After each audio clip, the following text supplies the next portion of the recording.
You're in the Paracast, the gold standard of paranormal radio. And now, here's Gene Steinberg. So, neighbors, on the last episode of the Paracast, we heard from Chris, and then we didn't because he was on the road and wasn't able to get a consistent connection. What happened, Chris?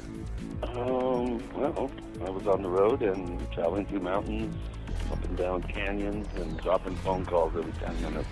Not even. These are the problems with the cell phone system in the United States. Very inefficient. Been on the move, so, you're on the move. You do the best you can. Couldn't even understand half of what was being said because of the road noise and everything. So I felt like I was just kind of an aside, really. I'm sure if you heard the final broadcast, you'll know that Nancy Talbot got a little testy with us. Yeah, she did. Not a good sign. Let's give the background here. So, for example, on the previous episode with Nancy, the first one, she spent a lot of time setting up the episode in the sense of the material she wanted to cover. She sent me a long letter, and Chris, showing the various crop circle cases she wanted to talk about and the evidence. And I know, Chris, you had a conversation of about an hour or more with her about this? I did. Yeah, and we agreed that we should really concentrate on the diagnostic work that BLT research had been involved with for 20 years now, and hold the Robert scenario to the very end and talk about that strange kind of whitish powder that she claimed was rather anomalous and found, within some of these strange events, crop circle sites, and the burnt mark on the porch, I think, was the first one that you mentioned that left behind this material. Halfway through the episode, there's Robert. The rest of the episode, all she'd talk about is Robert. In other words, she changed the plan. Yeah. She wanted to stage manage the episode in the sense of what we were going to discuss. And I have no problem with that. If a guest familiar with the subject wants to focus on certain areas, okay, we'll do that. Doesn't mean we'll ask the questions they want us to ask, but we'll do our best to focus on the areas that we plan to discuss for everybody's enlightenment. Yeah. Halfway into the episode, she's on Robert. So I said, you know what? If we're going to talk about Robert, let's get him on the show. She's been talking about Robert incessantly. Do a whole show. Yeah. Do a whole show with Robert. That's what you wish for. Well, what happened here is, I guess, she tried to stage manage that a little bit too. Yeah. So, for example, every so often she'd interrupt me. Maybe that's not what we planned to talk about. Well, the only plan we had was to ask him questions, and if he had problems understanding the question or he couldn't explain everything in detail because of the language problem, she would help. Yeah. It didn't work out that way. It didn't work out that way. It didn't. I haven't even had a chance, really, Gene, to sit down and really closely listen to the show. But based on the comments that erupted on the forum, I don't think very many people were impressed. Doesn't sound like the show went over too well with our forum posters, but boy, it sure generated a lot of debate, a lot of posts. That's for sure. Well, one of the things here, of course, is the first objection they had was the obvious attempts of Nancy to stage manage the show. That didn't give her brownie points at all. They didn't like that. They want. Obviously, I wouldn't accept it. She tried to move the conversation one way. I would move it in the area that I'm going to move it because, I'm the host, you're the co-host. It's our show. It's not her show, and we will ask what we're going to ask. I mean, if we agree to do something, we'll do it. But we didn't agree to let her stage manage that show. And then, for example, at one point where she was saying, well, just check the site for the evidence, and I said, no, you need to explain it because people don't have time to check every reference. They want to hear everything on the show, not read the book, go to the site, next question. And during one of the segments where we had that little tussle, between that segment and the next, she's starting to say that our listeners are stupid. That's going too far. Wow, I missed that part.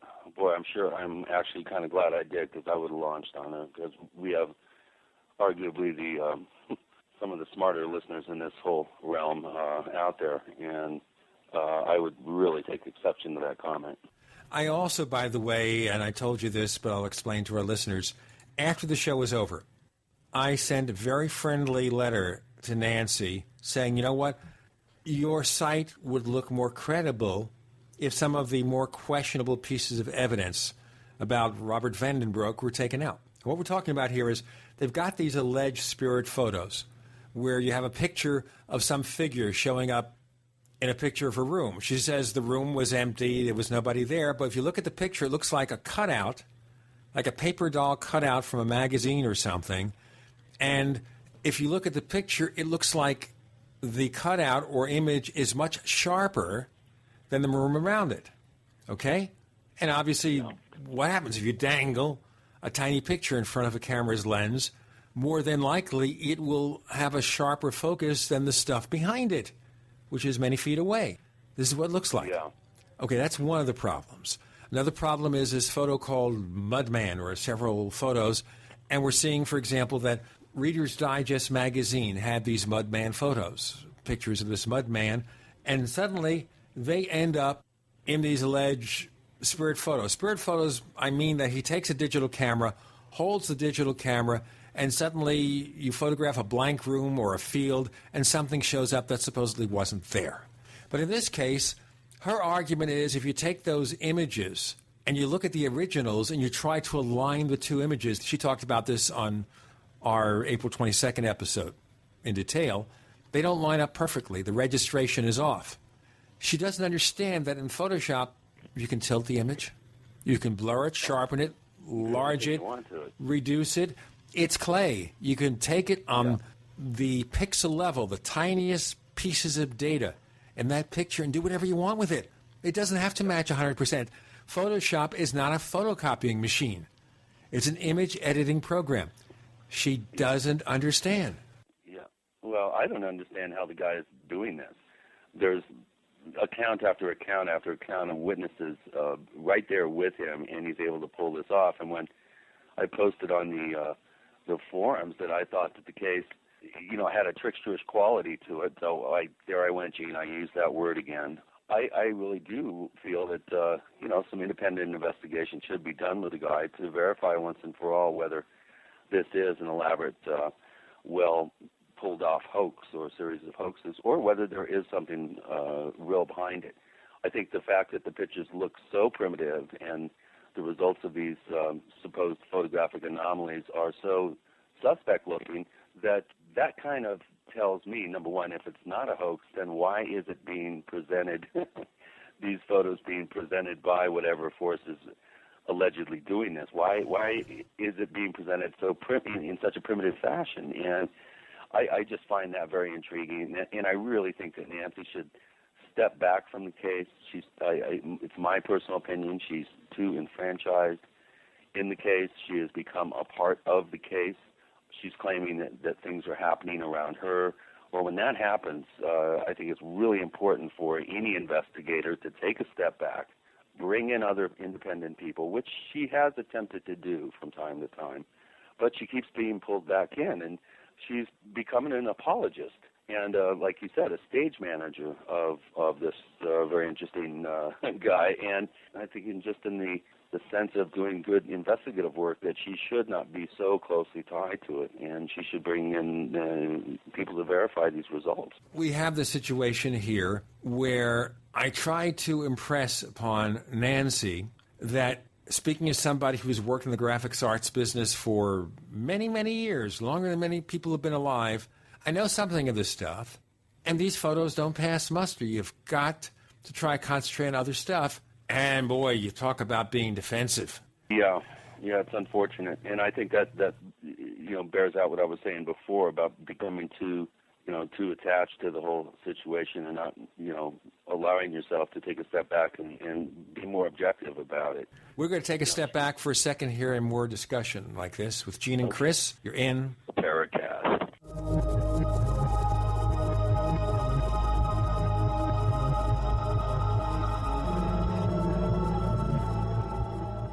You know, we develop trust in the people we know, but we don't really know someone we can see. That's why I recommend GoToMeeting with HD Faces. It's a simple online meeting service. It's GoToMeeting by Citrix. All it takes is a webcam and a click to instantly collaborate. You can start hosting your own face-to-face online meetings today with GoToMeeting. You can try it free for 30 days. Visit GoToMeeting.com, click the Try It Free button, and use the promo code PODCAST. If you want to get your website online and you need reliable service, first-class service at the lowest possible price, there's only one place to go. Well, DreamHost has a special promotion with our show where they'll offer you unlimited disk space, unlimited bandwidth, one-click web apps such as WordPress, 24/7 support. You can save over $55. You want to know how? Go to dreamhost.com/radio, dreamhost.com/radio. Mother's Day is next week, and ProFlowers is offering an amazing deal. 1 dozen assorted roses plus a free glass vase for just $19.99. Go to ProFlowers.com, click on the microphone in the upper right corner, and enter the secret code 7777. But hurry, this incredible deal expires this Friday. Flower prices will skyrocket next week. Order now from ProFlowers to get huge savings. You pick the delivery date, and it's guaranteed. That's 1 dozen stunning assorted roses, absolutely bursting with color, sent fresh from the fields, and guaranteed to stay fresh and beautiful for at least 7 full days for only $19.99. Plus a free glass vase with every order. Remember, flower prices can double, even triple next week. And this incredible special expires this Friday. The only way to get this amazing deal is to go to ProFlowers.com, click on the radio microphone in the upper right corner, and enter the secret code 7777. Love gardening but don't love seeing your hard work destroyed by wildlife? Then use the #1 most effective deer and rabbit repellent you can buy, Plant Skid. Plant Skid repellent protects gardens, trees, and landscaping by emitting an odor that browsing animals associate with predators. So animals avoid plants before they nibble, not after. Plant Skid is made in the U.S. from non-toxic, 100% organic, environment, and pet-friendly ingredients. Other repellents wash off in the rain. Not Plant Skid. It's guaranteed to outlast all other repellents. Plant Skid was the first animal repellent to be OMRI listed organic and now comes in liquid spray, powder concentrate, or easy-to-use granular. Just sprinkle around your garden. For proven protection from deer, rabbits, squirrels, and other small rodents, use Plant Skid. Member tested and recommended by the National Home Gardening Club. Find a dealer near you at plantskid.com. That's PlantSkydd.com. Ask about our new vole repellent when you call 800-252-6051. That's 800-252-6051. Plant Skid, proven plant protection, guaranteed, or your money back. There are so many benefits you can get from taking unheated, grass-fed whey protein. It helps put out the fire of inflammation and the pain it is causing, eliminate the craving for sweets or carbohydrates, better sense of well-being, weight loss, muscle strength, energy and growth, and optimal glutathione production. Glutathione is the #1 means by which you detoxify all toxins, and this is vital to you feeling and looking good again. Consuming One World Whey is the most powerful way to raise glutathione. People report the normalization of blood sugar, the elimination of heavy metals and drugs, and they've reported the elimination of pain and the alleviation of constipation after 3 months on One World Whey. Children love the flavor and prefer it over junk food. One World Whey is performing mighty miracles for young and old and is superior, unique, and unprecedented from any other whey protein powder on the market. To learn how to feel and look younger or to sculpt your body the way you want it to be, call 888-988-3325 or visit oneworldwhey.com. That's oneworld.com.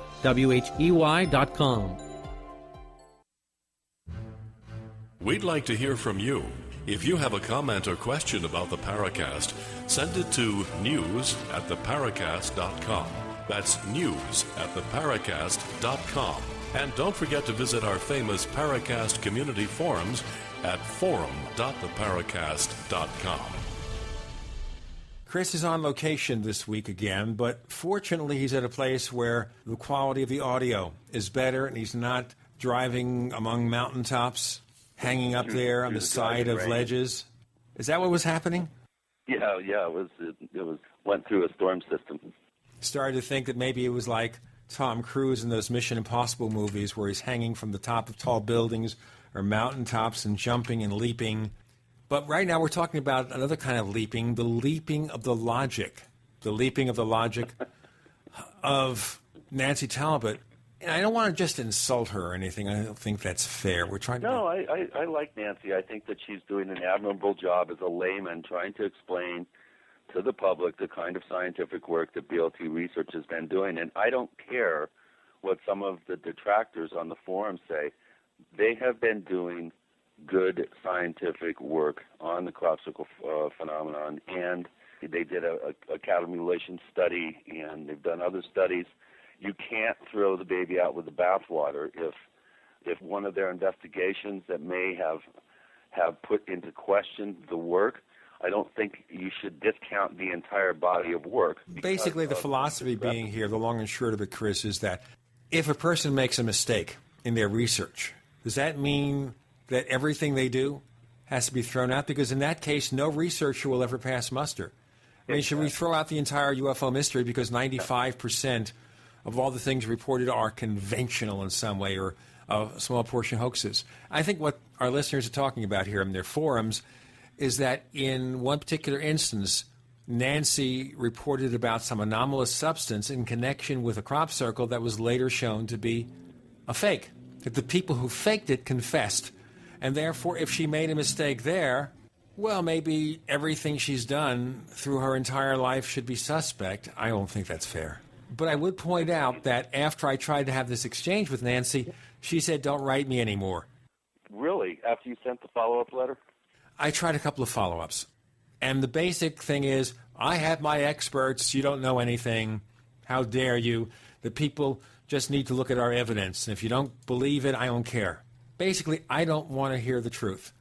You know, I'm trying to help her. I was trying to say, look, we're not trying to denigrate all your work, but this particular evidence about Robert Vandenbroek, it doesn't pass muster. There are other explanations. And we look at, for example, one thing that we disclosed on the show, and it's not something unknown. A number of people in our forums have realized this, that these days Robert has a close friend named Stan, a former mentalist and also a computer guru. Now, a mentalist is somebody who will go on a stage and do what is called a cold reading, pretend to read your personality, read your mind, and know things about you. And the reason they call it cold reading is because the person has a good sense of voice inflection, body language, etc. Also, apparently, they do their research.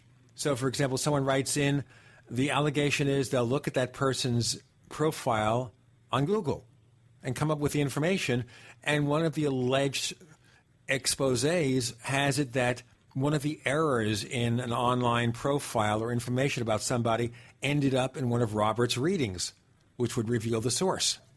You never did get a chance to talk about that either, did you? I thought about it, but that's a very complicated thing to explain. Robert has, at best, an average or somewhat below average grasp of the language. And to explain, you do an online search, you see somebody's personality. I thought getting into that would be complicated, and all he has to say is, no, I didn't do it that way. It's a coincidence or something like that. And maybe once is a coincidence if it happened 4 or 5 times. I would think there's a trend. I just didn't think with one particular case it was enough. I just think that the revelation that he's working with this guy named Stan is enough to say, well, this guy can allow him to fake things. Yeah, that wasn't a smart move to bring him on the air. I think that was rather ill-advised of them, because now the cat's out of the bag. Just because Robert isn't a computer expert, his best friend is, and his best friend is also, as you pointed out, a mentalist. He has a background in fooling people, in creating scenarios that seem high strange, but there's an explanation behind them. So that I felt that was not well advised on their part to bring him on or to acknowledge that he was even there. Good catch, Sir Gene. Thank you. We lucked into it because he was sneezing in the background. Maybe he wanted to be caught. But here's the thing to bear in mind. Now, Nancy's argument will be that you hand Robert this camera, and he shoots a picture and some unknown image shows up. But, yeah, there's sleight of hand. There's misdirection. Because, people will remember... Maybe I should go there. Well, we have a couple of our listeners, by the way, who live in Europe, have offered. But I think somebody who knows sleight of hand knows the tricks. And one of the tricks of the magician, and I'm not a professional magician, but one of the tricks is misdirection. It is focus someone's attention on something else while you're pulling the stunt. So maybe Nancy remembers handing him the camera, and suddenly he takes the picture. But maybe Stan is doing something on the other end of the room, and Robert is putting the cutout in front of the picture, and he's saying, oh, look what happened over there, or, looks like it's going to rain. Look up in the sky or something. You see the moon, the stars, whatever. Misdirection. And normally, people aren't going to remember that. They're going to remember handing him the camera, having him shoot the picture. How could he have done that? Misdirection. Well, again, I think we really, it's impossible for us to determine in hindsight exactly what happened, but it does make sense that there is some sort of sleight of hand, some sort of misdirection going on. If these photographs indeed are hoax, again, I think we need independent verification of this case. I think it should be done with people who are aware of how these things can be faked, and if they really want to be taken seriously, I think that's the only way that this whole thing should proceed. And I've been wondering, Gene, over the years where some of these photographs have leaked out, what is the motivation behind some sort of force or entity to have some of these silly images, or Nazi soldiers, or, little look like Roy Harryhausen claymation. Even if this stuff is real and it's happening, why is it happening, and what does it mean? To me, it's nonsensical. There's no... It's like foolish, to use a tricksterish term. It doesn't make sense to me. The other possibility raised, of course, is that maybe early on Robert had some real experiences and then got his 15 minutes of fame and maybe fabricated some. Like he said, Billy Meyer. Speaking of ghost-like images, though, that's what we're going to talk about this week. We've got Mark Phillips. He's producer of a TV show on Biography Channel in the U.S. called My Ghost Stories, which he tells me is getting really record ratings. Now, this is, of course, a reality show about ghost stories, and obviously we're going to ask him questions, about how do you know some of the things that are happening are real or Memorex. And we have a lot of questions from our listeners, a lot of interest in this episode. The show, again, is called My Ghost Story. And here in the USA, of course, if you have cable or satellite television, you can see My Ghost Story on the Biography Channel. The producer, Mark Phillips, joining Gene and Chris on the next segment. You're in the Paracast.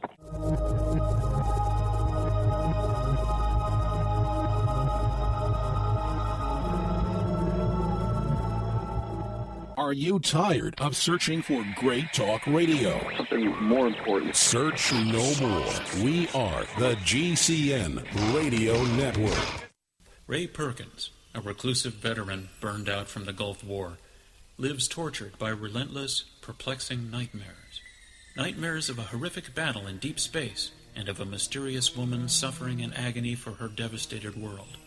A woman not yet born, calling across centuries to him.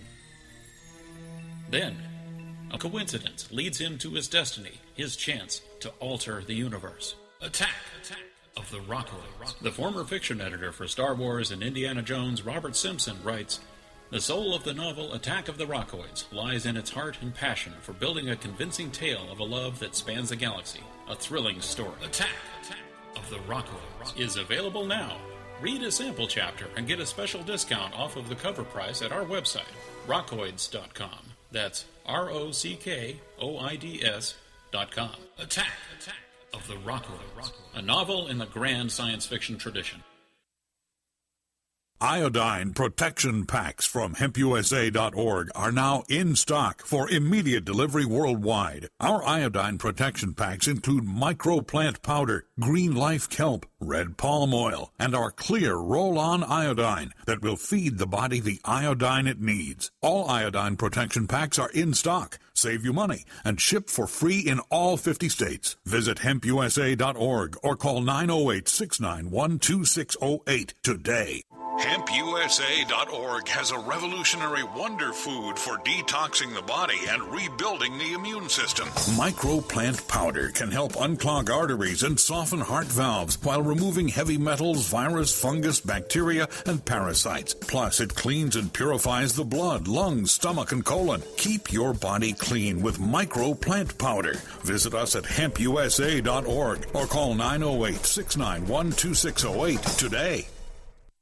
We all know that Berkey Water Purification Systems are the most trusted name in water filtration. As an authorized Berkey dealer for over 6 years and serving thousands of satisfied customers, the Berkey Guy offers amazing specials for Berkey Water Filtration Systems. The Berkey Light Systems include a set of self-sterilizing and recleanable black purification elements that purify water by removing chlorine, pathogenic bacteria, cysts, and parasites to non-detectable levels and remove harmful chemicals such as herbicides and pesticides. Order the Berkey Light System today, complete with 2 black Berkey elements for only $231, and the Berkey Guy will ship your order free of charge. With the purchase of a Berkey Light, the Berkey Guy is also offering a set of fluoride and arsenic filters for only $39.99. That's over 30% off the retail price. Call the Berkey Guy at 1-877-886-3653. That's 1-877-886-3653. Or order online at GoBerkey.com. That's GoBerkey.com today. Healthy soils grow healthy plants. So before you plant your survival garden this year, is your soil healthy? Maximize your crisis garden soil with EM1 from Terraganics. EM1 Organic Soil Conditioner, Fertilizer Amendment, and Compost Accelerant provides healthier gardens and faster, efficient garden composting. EM1 from Terraganics.com quickly improves soil structure by increasing nutrient availability and converting organic matter into soil humus. This improves seed germination and root growth, improves plant quality, size, color, flavor, nutrient value of fruits and vegetables, and improves shelf life. And when rain is not in the forecast, no worries. EM1 improves moisture retention in soils, helping reduce drought stress. Just like you prepare all else, prepare your crisis garden for maximum yields with EM1 from Terraganics.com. Order now at TERAGANIX.com or call toll-free 866-369-3678. That's 866-369-3678. Terraganics. Life's getting better.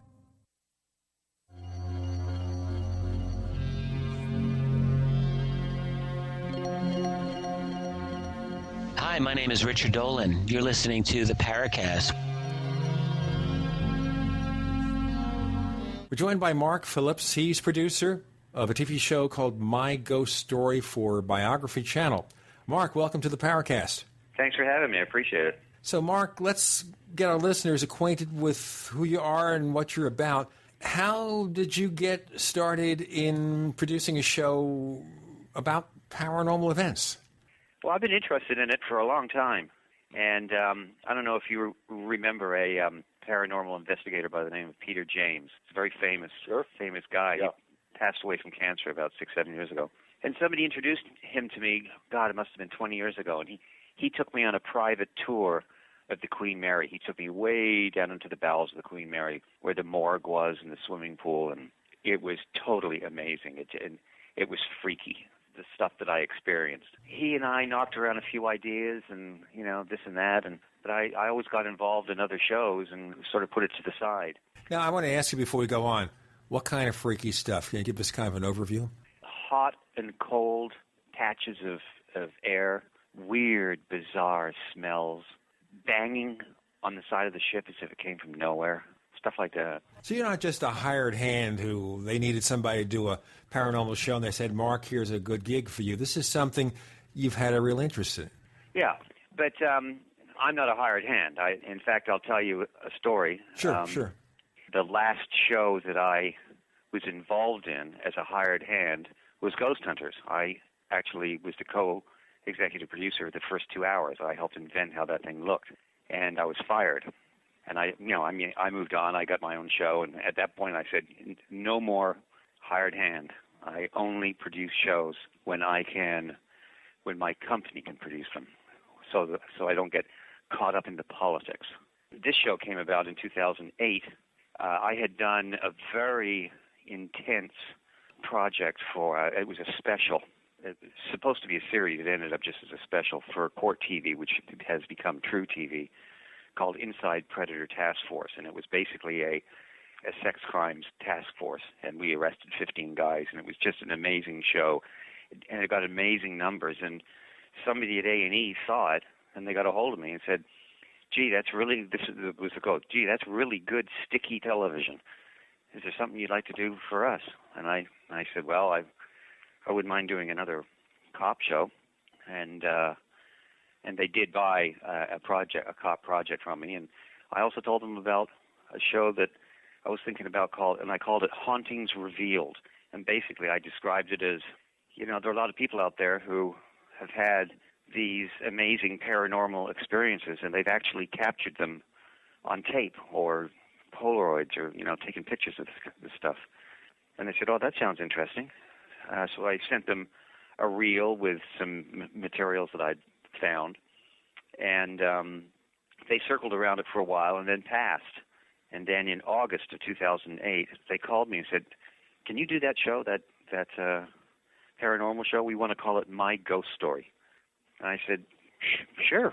And they said, "But you have to deliver it by Halloween," which was a practically impossible task, to do a really good hour television and only have, basically a month and a half to do it. Oh, man.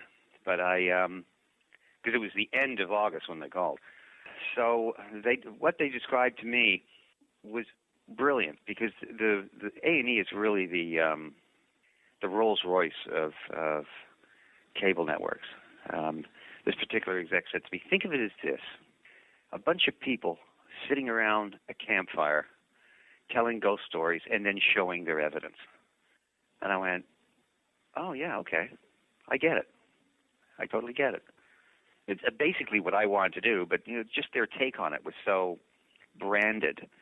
And they said, and make it look like I Survived, which is, if you watch Bio, it's on Sunday nights. It's quite a compelling show, but visually a bit dull. So I followed the model that they wanted, and I delivered in time. The stories that I delivered them were kind of low-hanging fruit. They were easy to get.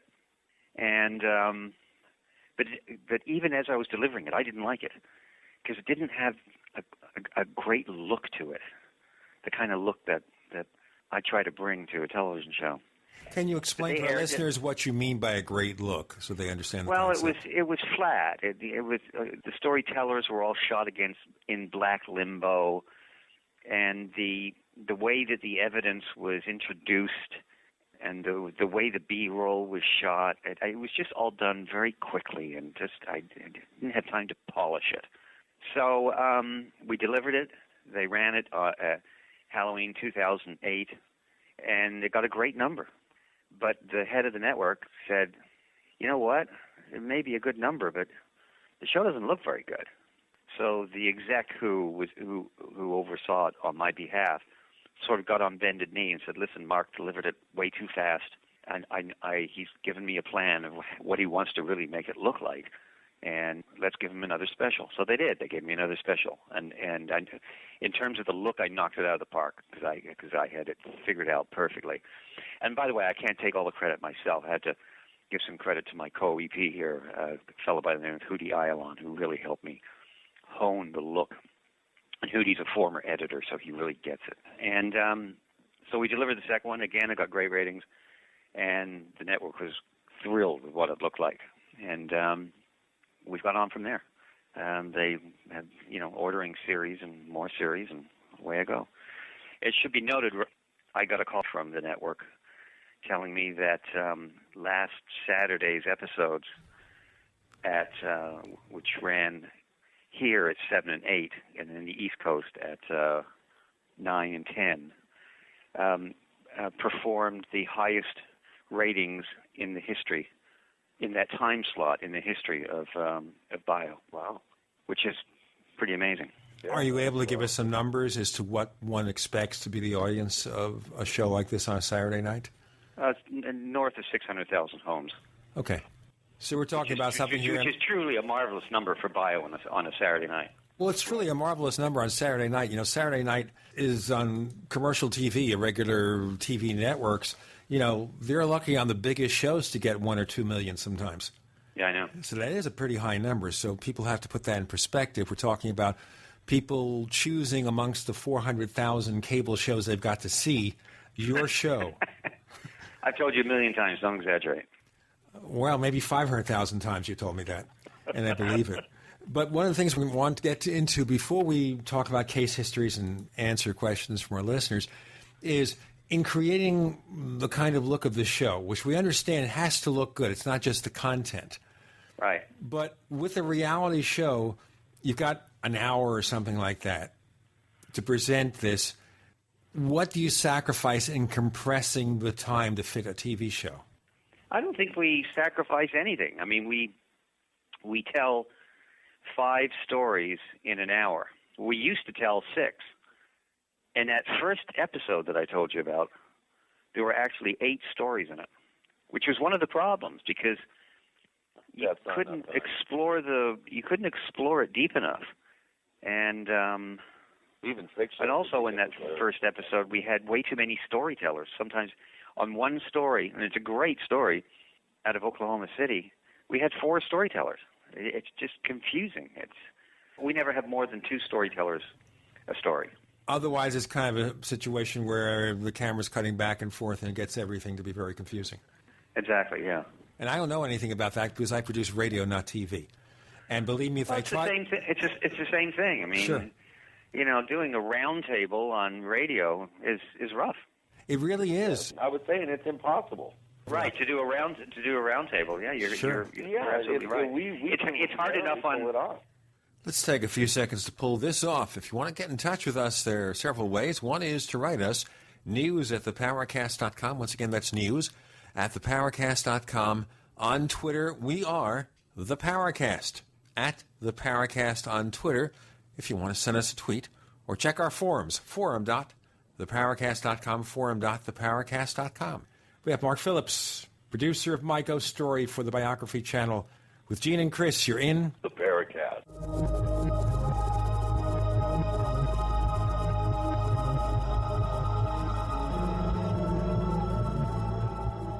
The GCN Radio Network, providing the world with hard-hitting talk radio. GCN. Great talk radio starts here.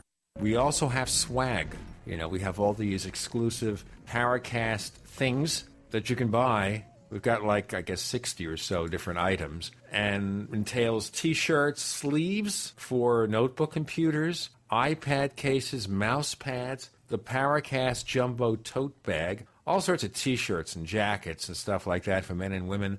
We have a Paracast aluminum water bottle. All this stuff, you go to store.theparacast.com, store.theparacast.com. What makes it special is that the items are the best quality, great T-shirts, fabrics, and they have our official logo on them. That's what makes them special, in multiple sizes and colors. We even have stuff for children, stuff for women, stuff for men. We have all sorts of sizes, like small up to X large. A lot of good stuff. That's the swag from the Paracast. You go to store.theparacast.com, stop by, and take a shopping tour. Do you owe the IRS money you can't pay? Then listen carefully, because you already know that the problem won't go away by itself. You can get help today from the leading tax expert in the country, Dan Pilla. Hi, I'm Dan Pilla. The IRS isn't going to just forget about you. Right now, the IRS is hiring thousands of tax collectors to go after delinquent accounts just like yours. That's why you need to take action today, and I can help. I take a simple but proven approach to solving your tax debt problem. First, I stabilize collections so you don't have to worry about wage and bank levies. Next, I build a detailed plan to get your debt reduced to the fullest extent possible, sometimes even eliminated. Finally, I work with you every step of the way to get your problem solved once and for all. So call now for a free consultation. Call 1-800-346-6829. Dan Pilla will solve your tax problem, guaranteed. He's helped thousands of people, and he can help you too. Call us today at 800-346-6829. That's 800-34-NO-TAX.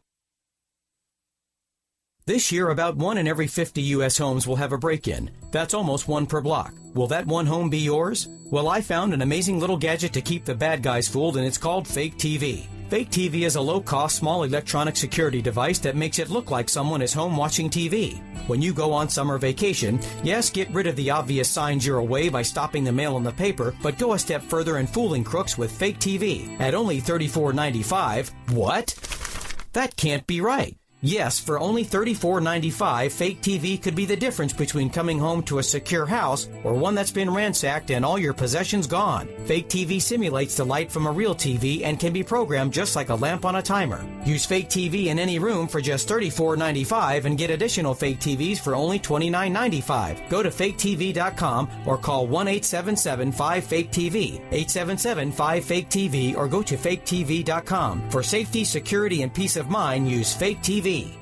Right now, the average family spends 1/4 of their income on food. It's time to cut your food budget in half by using the best, most affordable food on the planet from eFoods Direct. The savings from eating this food will actually help you pay your other bills. Serve these delicious meals to your family tonight for a quick and easy dinner for about $1.25 a serving, compared to over $3 a serving for any other food. This food is compact, making it easy to store some away, and will be just as delicious in 25 years as the ones you cook tonight. Is it affordable? Absolutely. The new Alex Jones Family Pack saves you up to 50% compared to other food storage companies. See the comparison at efoodsdirect.com/Alex or call 800-409-5633. My friends, as crazy as this world is today, you'd be nuts to not get a storable food supply. Give eFoods Direct a call and order one of the Alex Jones Family Packs and test it out today. Start your journey of food independence today at efoodsdirect.com/Alex or call 800-409-5633.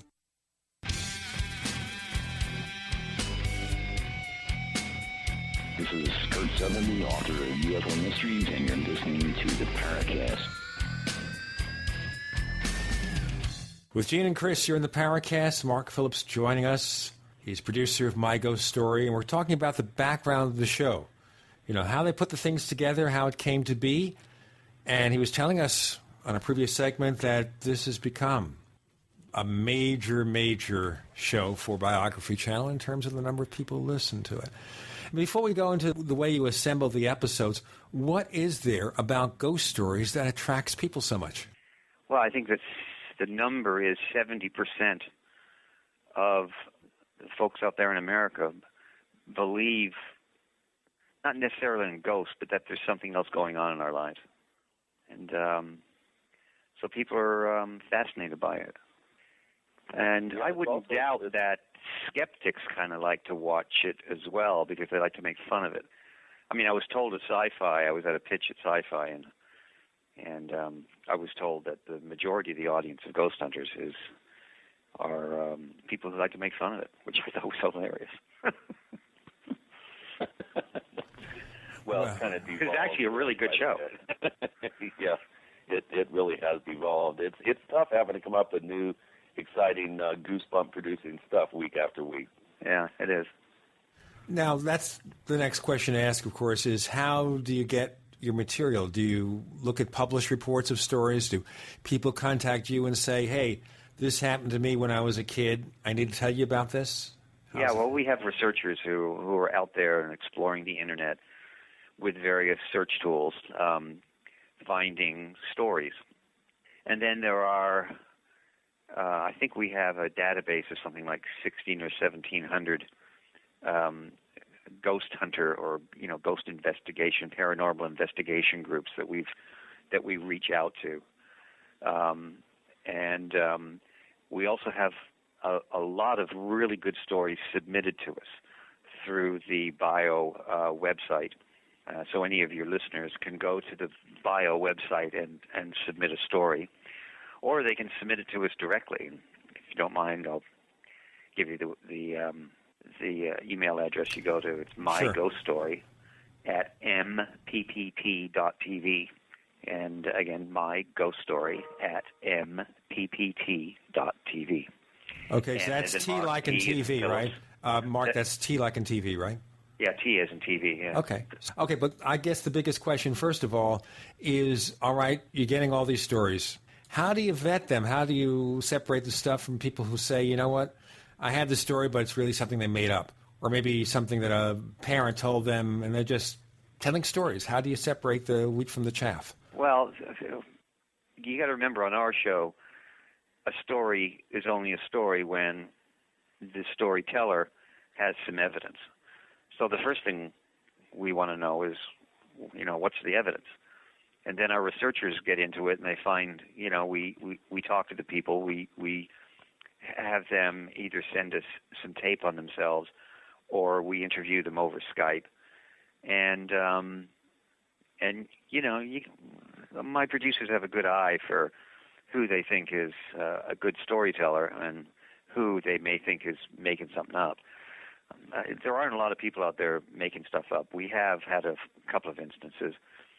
And then there are other elements that fall into place in the story in terms of what these people's personal background is. What happened to their mother, father, sister, brother, because sometimes that's what has triggered this event in their lives. Or that there's some kind of historical significance to the place where this event took place. And there's a lot of that out there, and that's really, really fascinating stuff. I really love that.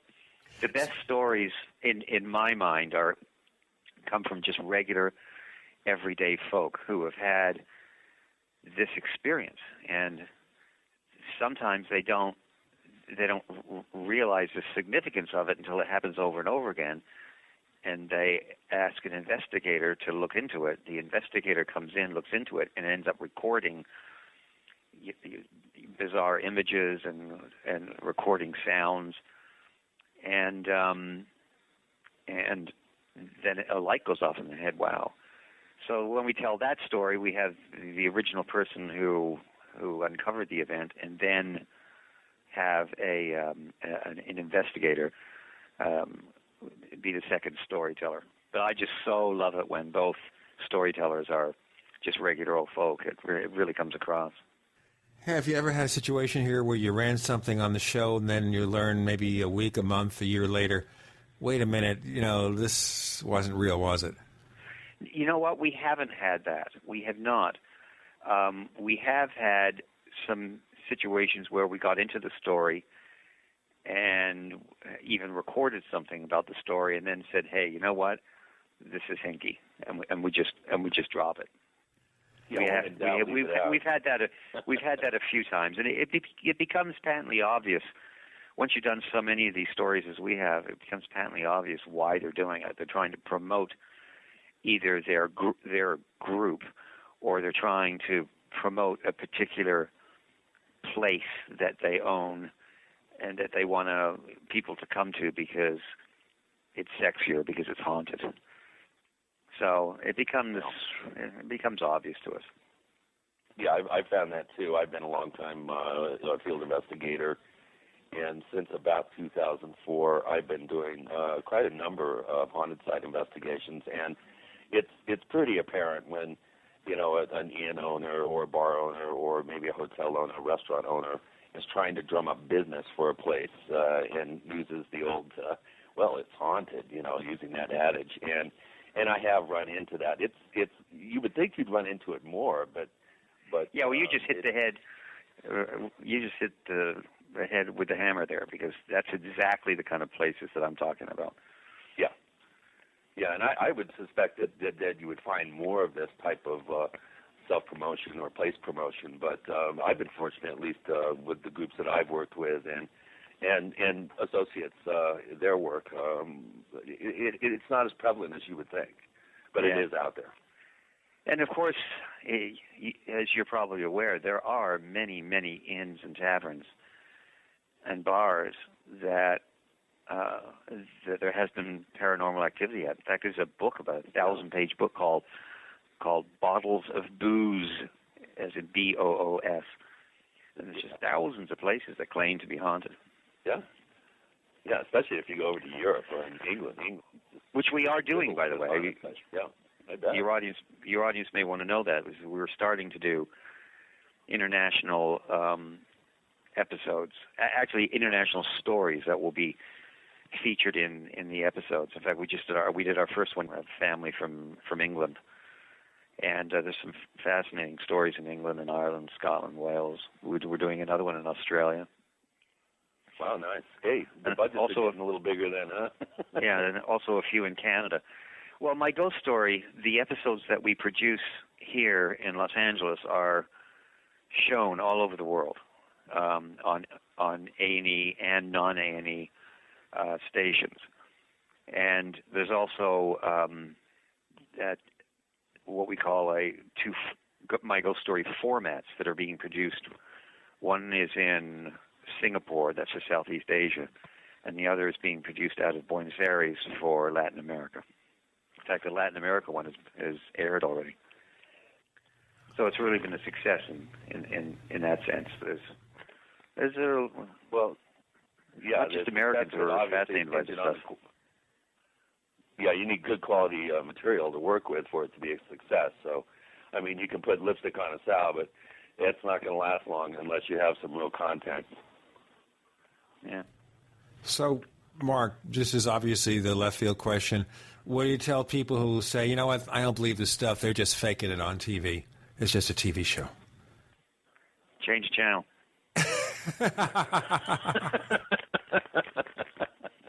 Hey, if you're not into it,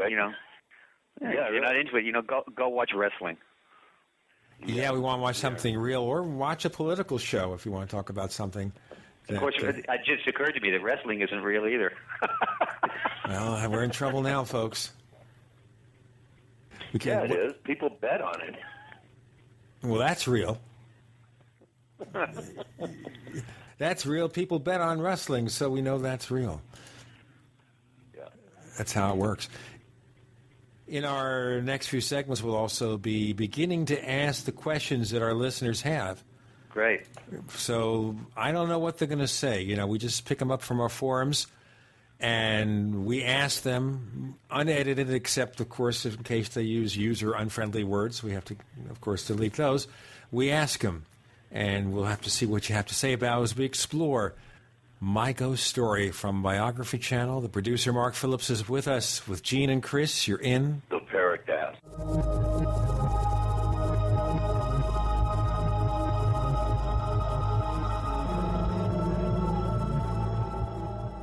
America's #1 source for independent talk radio for over a decade. We are the GCN Radio Network.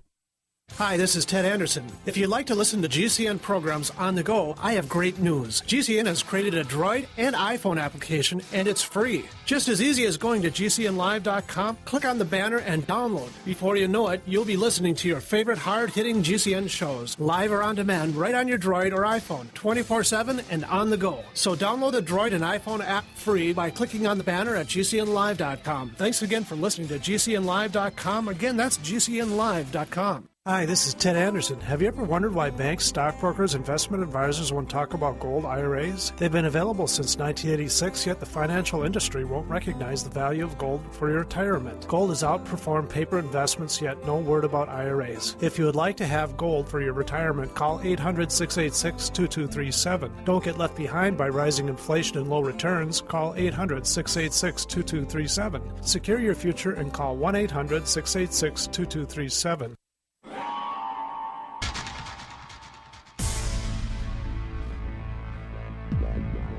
Welcome back to the Paracast, the gold standard of paranormal radio. And now, here's Gene Steinberg.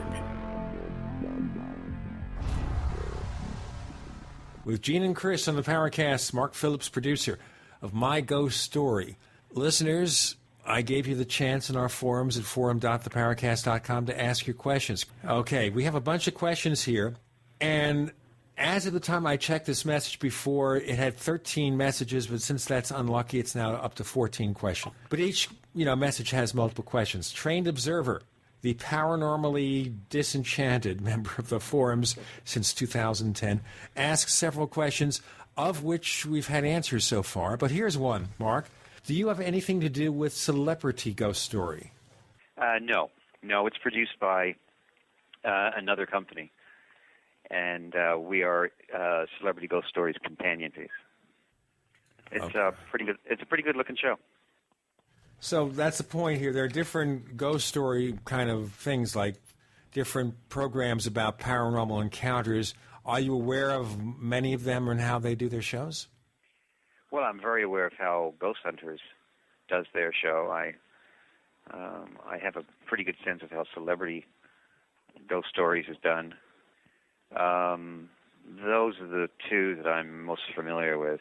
I guess I know a bit about Paranormal State because I'm a fan of that show. It's an A&E show. It's kind of an interesting show. But the question is here, do you have time to watch anything else since you have this big diet of paranormal shows plus your own work? Well, I had to stay in touch with a lot of stuff on television. I mean, I don't just produce my ghost story. There are other projects that I'm involved in and developing, and I tend to watch a lot of reality TV. I especially like the transactional shows, stuff like Storage Wars and Auction Hunters on Spike. I think that's a terrific show. My wife is a fan of House Hunters. Also a good show.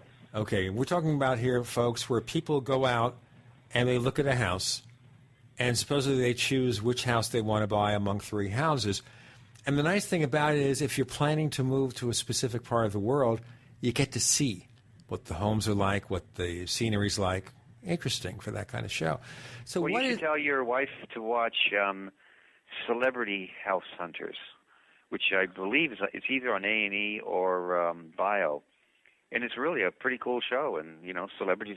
You're following along with a celebrity as they show you the house that they're living in now, and they give you a sense of what they're looking for, and then a real estate agent takes them to 3 different houses, and by the end of the show, they choose which one they're going to buy. They have to see. They're always great houses. They're like houses anywhere from $2 million to $10 million. I mean, they're pretty cool places. So, in case you want to build a garage on the 2nd story with an elevator. Exactly. Okay, we know that's very important now. I understand that's an important thing now. If you want to be a rich politician, you have to build an elevator on the 2nd floor of your home. But we don't cover politics on the show, ladies and gentlemen. Yeah. I just want to make that clear so people are well, not we confused. cover the politics of the paranormal. Well, that might be whether we like to or not. We're Mark, sometimes forced into it. So, Mark, is it a challenge? What kind of challenge is it to come up with a season's worth of shows? The challenge is doing the research properly and having enough time to reach out and find the stories. And you need to find the stories far enough in advance that you can line them up and get them shot quickly and efficiently. And then you got to edit them in such a time frame that you have 20, 30 stories completed before you start stacking them into shows. Because if you watch my ghost story, you'll see that there's always a really cool variety of stories in any one particular show. There'll always be, a story that has tremendous history in it. There'll always be a story that's really freaky. Somebody's being scratched and hunted by a demon. There'll always be some kind of a good spiritual story in one, and maybe even a story about an animal. So there's always, that's how we try to bring some variety to it. It really makes the show sing. So basically, you first record the show, the episodes, the specific segments of the episode, and then from your drawer of episodes or your repertory or whatever, you say, you know what, I'm going to balance this out, and we assemble a show from those segments. Exactly. Okay. Just to give you and your listeners an idea of how we put it together. First of all, we do our research. We find our stories. We find our storytellers. We then fly the storytellers to Los Angeles, and we put them in a studio, and we shoot that interview sit-down portion. And as that is being recorded, one of the producers is making very specific notes about where, when, and how did this story happen. So then once we have that portion of it recorded, and we have the evidence in hand, we then send a field producer out to the location where the story happened, who shoots what we refer to as point-of-view B-roll, which is all the extraneous material that helps cut it all together. And that B-roll has a very specific style to it that we've developed over the years. Scenic material, is that what Exactly. your B-roll is? Okay. Yeah, exactly. Okay, because we're getting into the inside baseball here, and I want our listeners to understand here. So basically, when you're seeing somebody in the studio and you're recording them, or maybe you hear their voice and you're seeing the scenery of where this happened, the home or whatever, or the surroundings, and you hear their voice is in the studio. That's correct. But or on location, if you're shooting this on location, but you're dubbing in or editing in the surroundings, which is kind of how all TV shows are done. It's not just somebody standing in the haunted house and talking. No, not at all. Not at all. So, but that sure. if you think about it, we put a lot of bang for the buck on the screen for Bio, because these stories take place all over America. And by the way, that's another thing that we take into account when we stack the stories into a show, is where they happened. Because it's always great to be popping from Massachusetts to Arizona to California to Alaska to Florida. So I have to ask you, being that Chris and I live in Arizona, maybe we are near a haunted house, or we're living near one. We've done a few stories in Arizona, but there are just so many stories in Florida, and so many stories in West Virginia and Pennsylvania and Massachusetts and New York and Ohio, Illinois. I mean, they're just... It's all over the world. It's all over the world, but in terms of the shows that we do, stories that we do in America. Now, this question is one that probably will have to stretch to our next segment, but here it is. What was the most convincing story that you have heard so far? And you can give us as much detail as you want, refer us to an episode or whatever. Sure. Want me to start it now, or you want to wait till after? Why don't we start it now? Because cliffhangers are good. Ask the producers of Hawaii Five-0 when they did that series tie-in with NCIS Los Angeles. Okay, well then I'll even take you to the cliffhanger. It's got to be a 40-second cliffhanger. One of the most compelling stories is a story that takes place. It starts on Staten Island with a New York City Police Department officer who he's been assigned to dig through the rubble of 9/11 for body parts, and then stuff starts to follow him home. And we'll find out what that stuff is in a moment. I think when stuff wants to follow me home, it might be a bill collector, but there you go. I want to give this special thank you to Blue Sky Music, because they're responsible for the opening and closing theme for the Paracast. That's blueskymusic.com. Once again, blueskymusic.com. We have Mark Phillips with Gene and Chris. You're in the Paracast.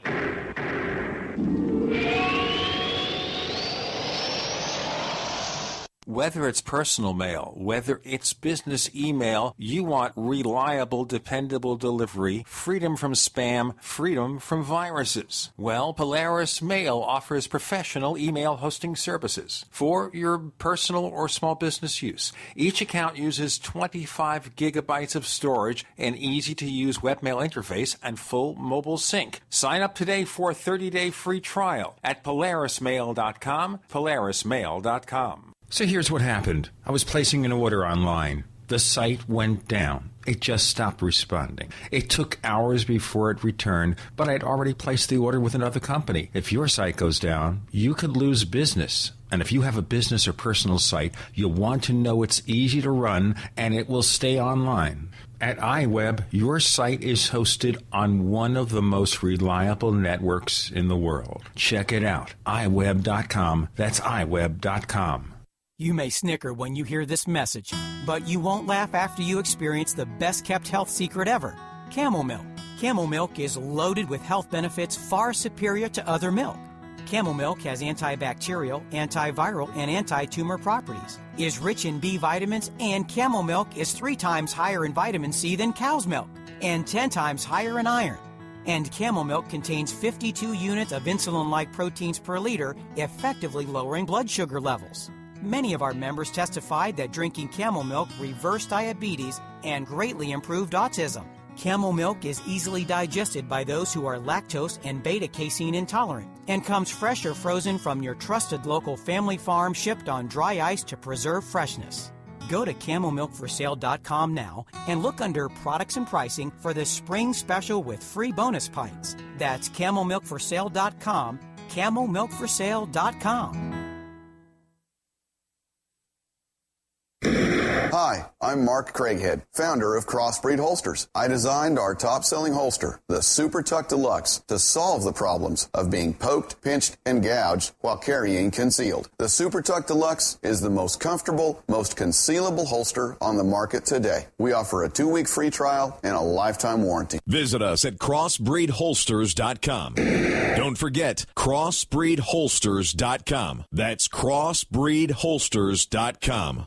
In a coming-apart world, you need something to keep it tied together. That something is Atwood Rope, the highest quality rope made in the USA, from exotic braids for military, rescue, arborists, shipyards, tow line, or boating. Quality rope at affordable prices you and your customers can depend on. Find a dealer or shop online at atwoodrope.net. Enter promo code RADIO to receive 100 feet of 550 paracord free with purchase. Atwood Rope, working to keep the world tied together. All whey protein powders are not created equal. Fresh liquid whey has been used for hundreds of years to restore health to the sick and youth to the aging. Why is it that no one reports these benefits from today's whey protein powders? It is because they are all processed with heat or chemicals, which damages the protein and amino acids, making them allergy-causing or toxic to your body. One World Whey's True Cool process retains all the powerful properties of fresh raw whey in a concentrated powder. My name is Stephen Hewer. As a degreed nutritionist, my goal is to make you healthy in as short a time and as affordably as possible. One World Whey is speeding up the process of helping people get healthy and is replacing the need for many other supplements, making it more affordable.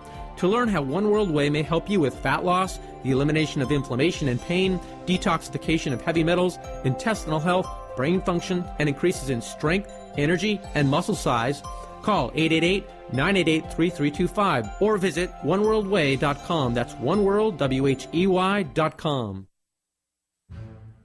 We'd like to hear from you. If you have a comment or question about the Paracast, send it to news@theparacast.com. That's news@theparacast.com.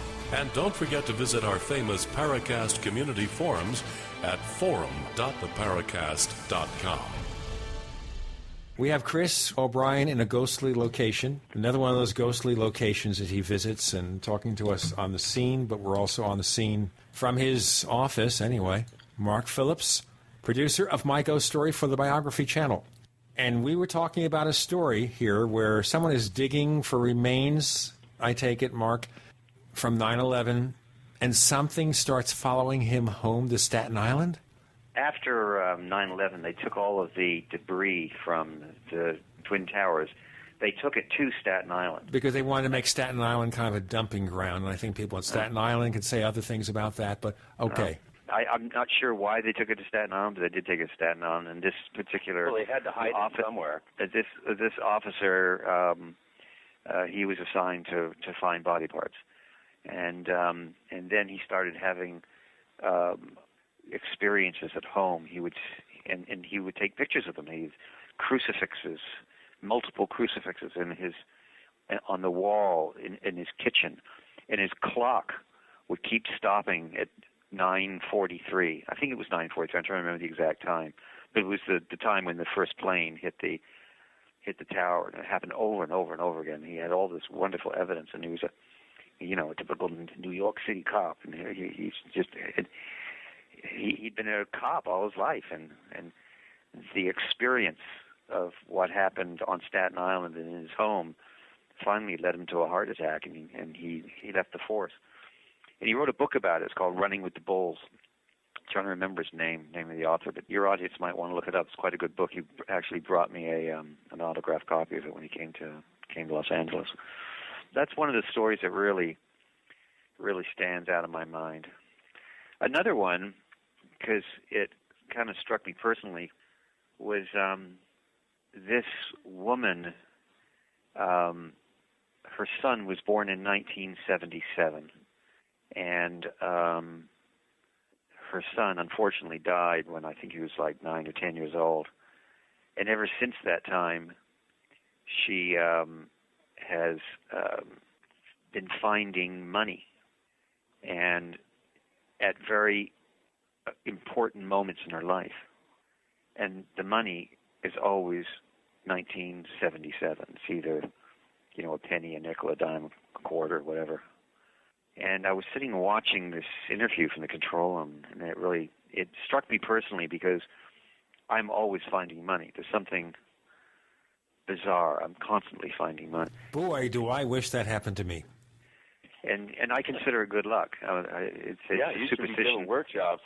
It's a superstition it's a superstition that was passed on to me by my father, who passed away when I was kind of young. But he always taught me when I find money, to pick it up and put it in my left pocket and leave it in my left pocket for a while, which I do. And then I have a box that I put in. I've got a box filled with change. By the way, folks, so $4 million. He's got $4 million now, right? So I'm watching this story, and this lady's very compelling storyteller. And I went out to my car to get something, and as I'm coming back into the studio, I notice a penny on the floor, on the ground. I reached down and pick it up, and it's a 1977 penny. It was like, whoa, that's freaky. And when she came out of the studio, I gave it to her, and it flipped her out. She gave me a huge hug. So that's another story that stands out in my mind, just because it affected me personally.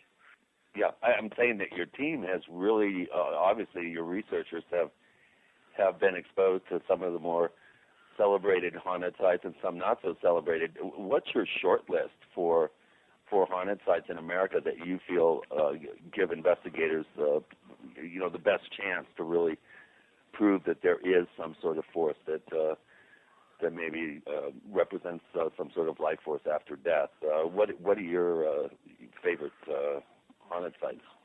Well, Gettysburg's got to be has got to be the number one. I mean, we've done a number of stories in and around Gettysburg, and some of the evidence out of Gettysburg is just phenomenal, absolutely phenomenal. So I would say that would probably be the number one. There's another one called the Visalia House, which is where there was a very famous axe murder that took place. There's been a few stories in and around there. I'm trying to remember where it is. Is that the one in Kansas, or? No, I think it's in Ohio. Or in somewhere Ohio. around there. Yeah, I've heard that. I'd say, but Gettysburg is, if your members of your audience want to go someplace where it's truly trippy, it's got to be Gettysburg. Trippy. Now, one of the questions asked by our resident skeptic, we have several resident skeptics. One is Angelo, who's one of the administrators of our forums. He's been around since 2009 in the forums, didn't just appear on this earth. And so here his skeptical question is as follows. With so much advanced technology, why don't we have anything that actually proves ghosts are more than something that maybe we imagine? I think kind of answered some of that already, but you want to go on with that, Mark? Well, I mean, there are a number of people who are working on developing imaging techniques to be used in search of the paranormal, and I've seen some of it. We've actually featured some of it on our show. So, I mean, I'm not convinced yet either, so, but I've seen some pretty freaky images taken by, I'm trying to remember, it's a camera that sees in all different dimensions. The name of it is slipping my mind. All different dimensions, or not it's. I mean, in terms of frequency, light frequency from ultraviolet yes, infrared. different. That's right. Different frequencies. Yeah. Okay, different spectrums of light. Oh, that's what it's called. It's called a multi-spectrum camera. Mm-hmm. Aha. Okay, so that's one kind of development. The thinking would be is that there's phenomena occurring outside of the visible portion of the spectrum that we can see normally. Outside the field that the human eye can see, correct. Right. Well, that also raises the question here. Can we say then that some of these ghosts can only be seen by some people because they're somehow sensitive to something, or anybody in that location at that time with normal vision should be able to see the same thing? Well, yeah.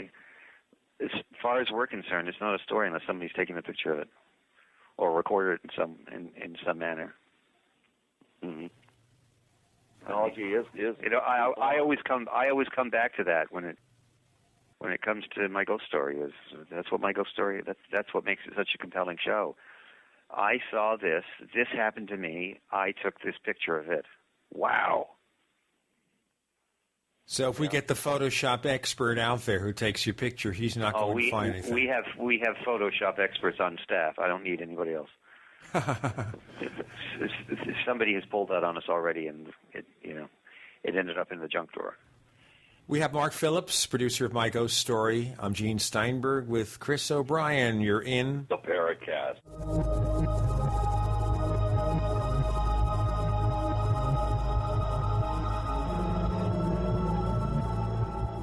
Are you tired of searching for great talk radio? Something more important. Search no more. We are the GCN Radio Network. Ray Perkins, a reclusive veteran burned out from the Gulf War, lives tortured by relentless, perplexing nightmares. Nightmares of a horrific battle in deep space and of a mysterious woman suffering in agony for her devastated world. A woman not yet born, calling across centuries to him. Then, a coincidence leads him to his destiny, his chance to alter the universe. Attack of the Rockoids. The former fiction editor for Star Wars and Indiana Jones, Robert Simpson, writes, "The soul of the novel Attack of the Rockoids lies in its heart and passion for building a convincing tale of a love that spans the galaxy, a thrilling story. Attack of the Rockoids is available now. Read a sample chapter and get a special discount off of the cover price at our website, rockoids.com. That's ROCKOIDS.com. Attack of the Rockoids, a novel in the grand science fiction tradition.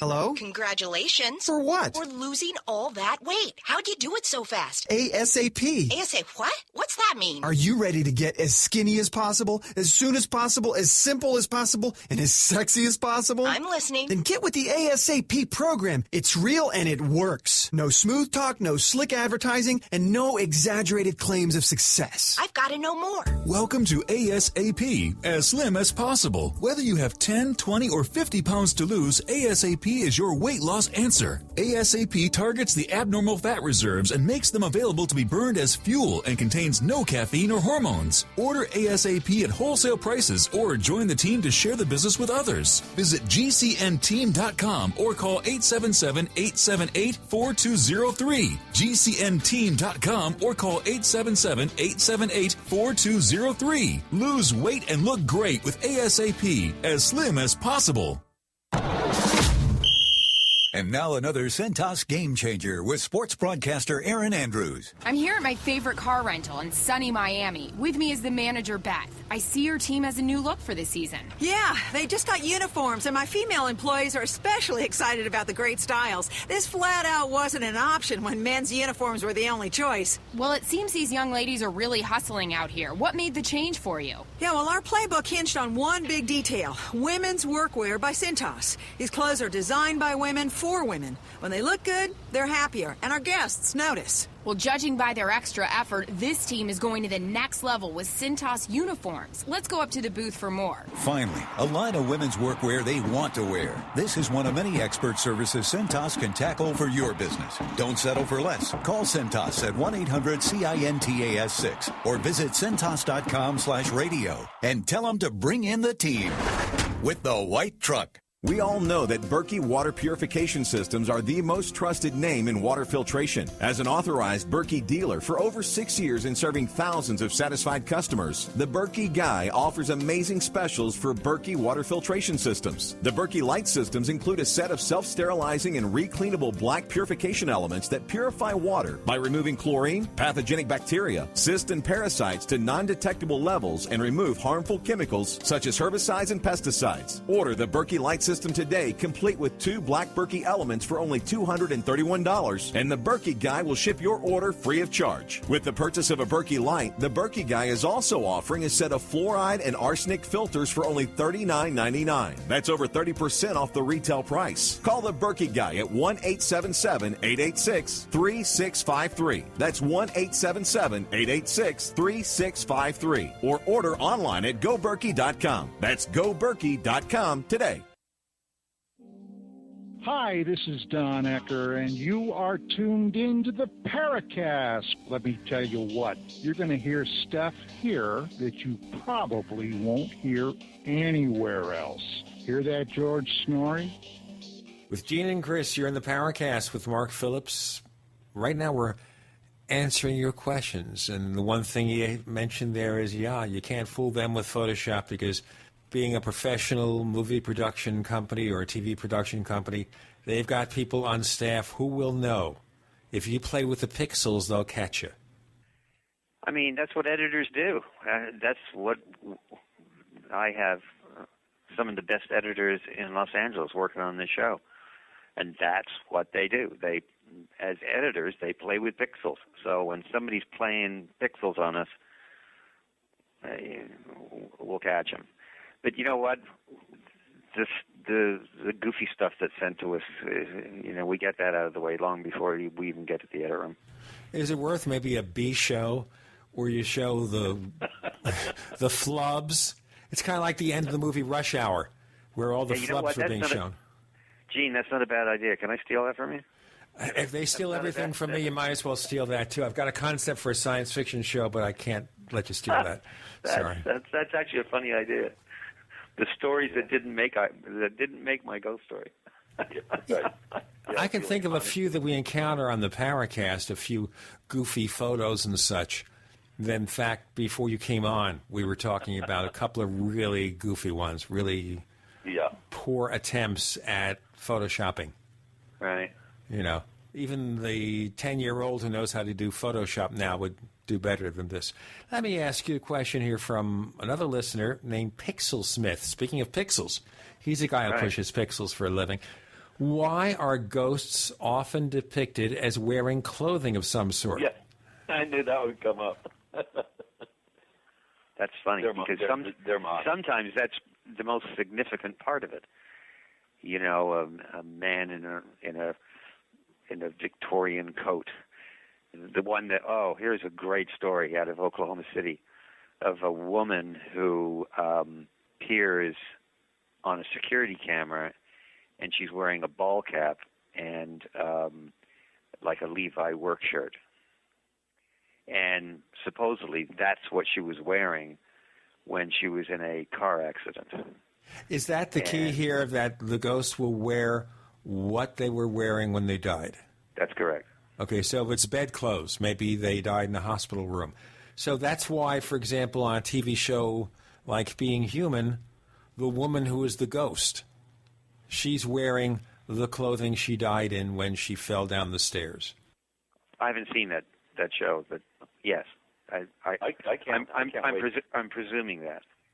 But also, there's a lot more than just ghosts.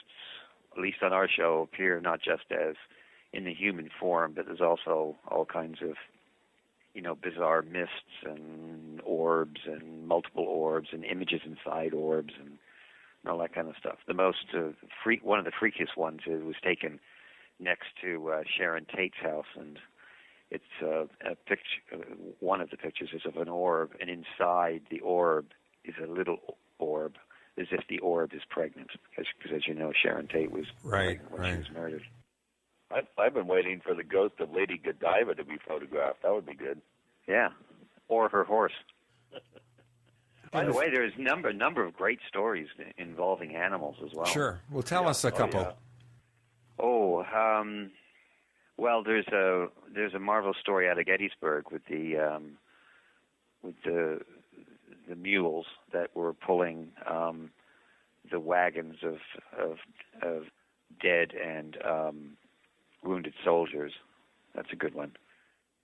Probably one of the most personal ones, and it's a Christmas time story, is, let me see if I can pull this out of my head.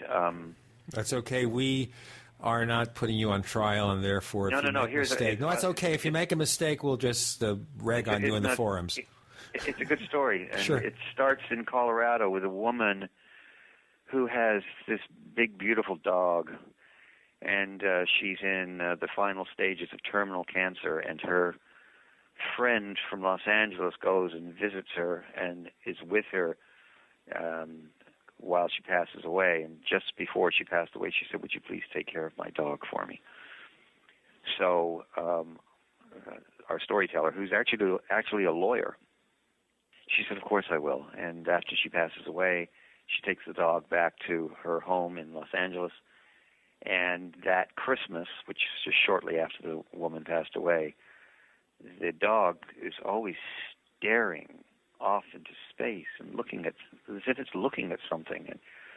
And the dog sitter takes a bunch of pictures of the dog, and you can see that the dog, these shapes and images and orbs are in front of the dog, and he's just like looking at it. He can see it, but and it's caught on camera. But it's a very one of those sensitive and spiritual kind of stories. You keep mentioning orbs. Many of our more skeptical listeners of the show are of a mind of totally dismissing orbs. I know that it's dust particles, and all that. Yeah, I know. Where do you guys come down on that? I've heard you use that term several times. And well, because there's so much of that stuff out there. We will never do a story where there is just a picture of an orb. Right. So is it significant? Yeah, maybe. But it becomes more significant when there is something else that's been caught on camera or on audio, or there's some kind of presence that, one of the things that I'm really pushing my staff to get is to try to find stories that have some kind of tactility to them, whereby there's an actual object. I'll give you. Well, the penny is a perfect example, because the woman had all the pennies in her hand and showing it to camera. But there's a story that we did. I believe it's out of New York City, where from a bar, and we have on tape, on security camera tape, in the middle of the night, this ashtray just leaps all by itself and smashes on the bar. Well, not only do we have the footage to show and the experiences that people have working at the bar, but they also brought in the broken pieces of the ashtray. I love that kind of stuff. That's what can possibly get rid of the deniers. Well, I give everybody the right to believe it or not. I mean, if you don't want to believe it, that's fine. I mean, I come down the middle myself on it. It's sometimes you see stuff that's hard to believe, and sometimes you see stuff that you don't really see what other people are seeing in it. But if they see it, it's significant to them, and it's still a good story. Now, our listeners will know why I'm asking this, and you may not, but I'll ask the question anyway. Have you explored instances of so-called spirit photography where somebody takes, say, a digital camera in an empty room and they take a picture and something appears on the print? Well, I don't understand the significance of the question, because that's what happens all the time. People take pictures in an empty room because stuff shows up, because somebody's had an experience in an empty room, and lo and behold, there's this unexplained mist or an apparition of a man with no head. I mean, So you're physically seeing nothing, but the camera's catching it? That's correct. Okay, so this is happening to you fairly often. We've seen some instances where people report this, but it looks like they just took tiny stick figures and stuck them in front of the camera with their hand. So I think that we vet all the evidence pretty closely. That would never happen on our show. A ridiculous question here. Why are ghosts so shy? What's all this flitting about? They don't like real people, live people? I don't know. Ask a ghost and they'll tell you. We'll find out more answers. We've got Mark Phillips, producer of My Ghost Story. I made him laugh the only time I'll make him laugh this episode. This is nothing to laugh about. If you want to contact us on Twitter, send us a tweet. Send it to the Paracast. The Paracast on Twitter. With Gene and Chris, you're in the Paracast.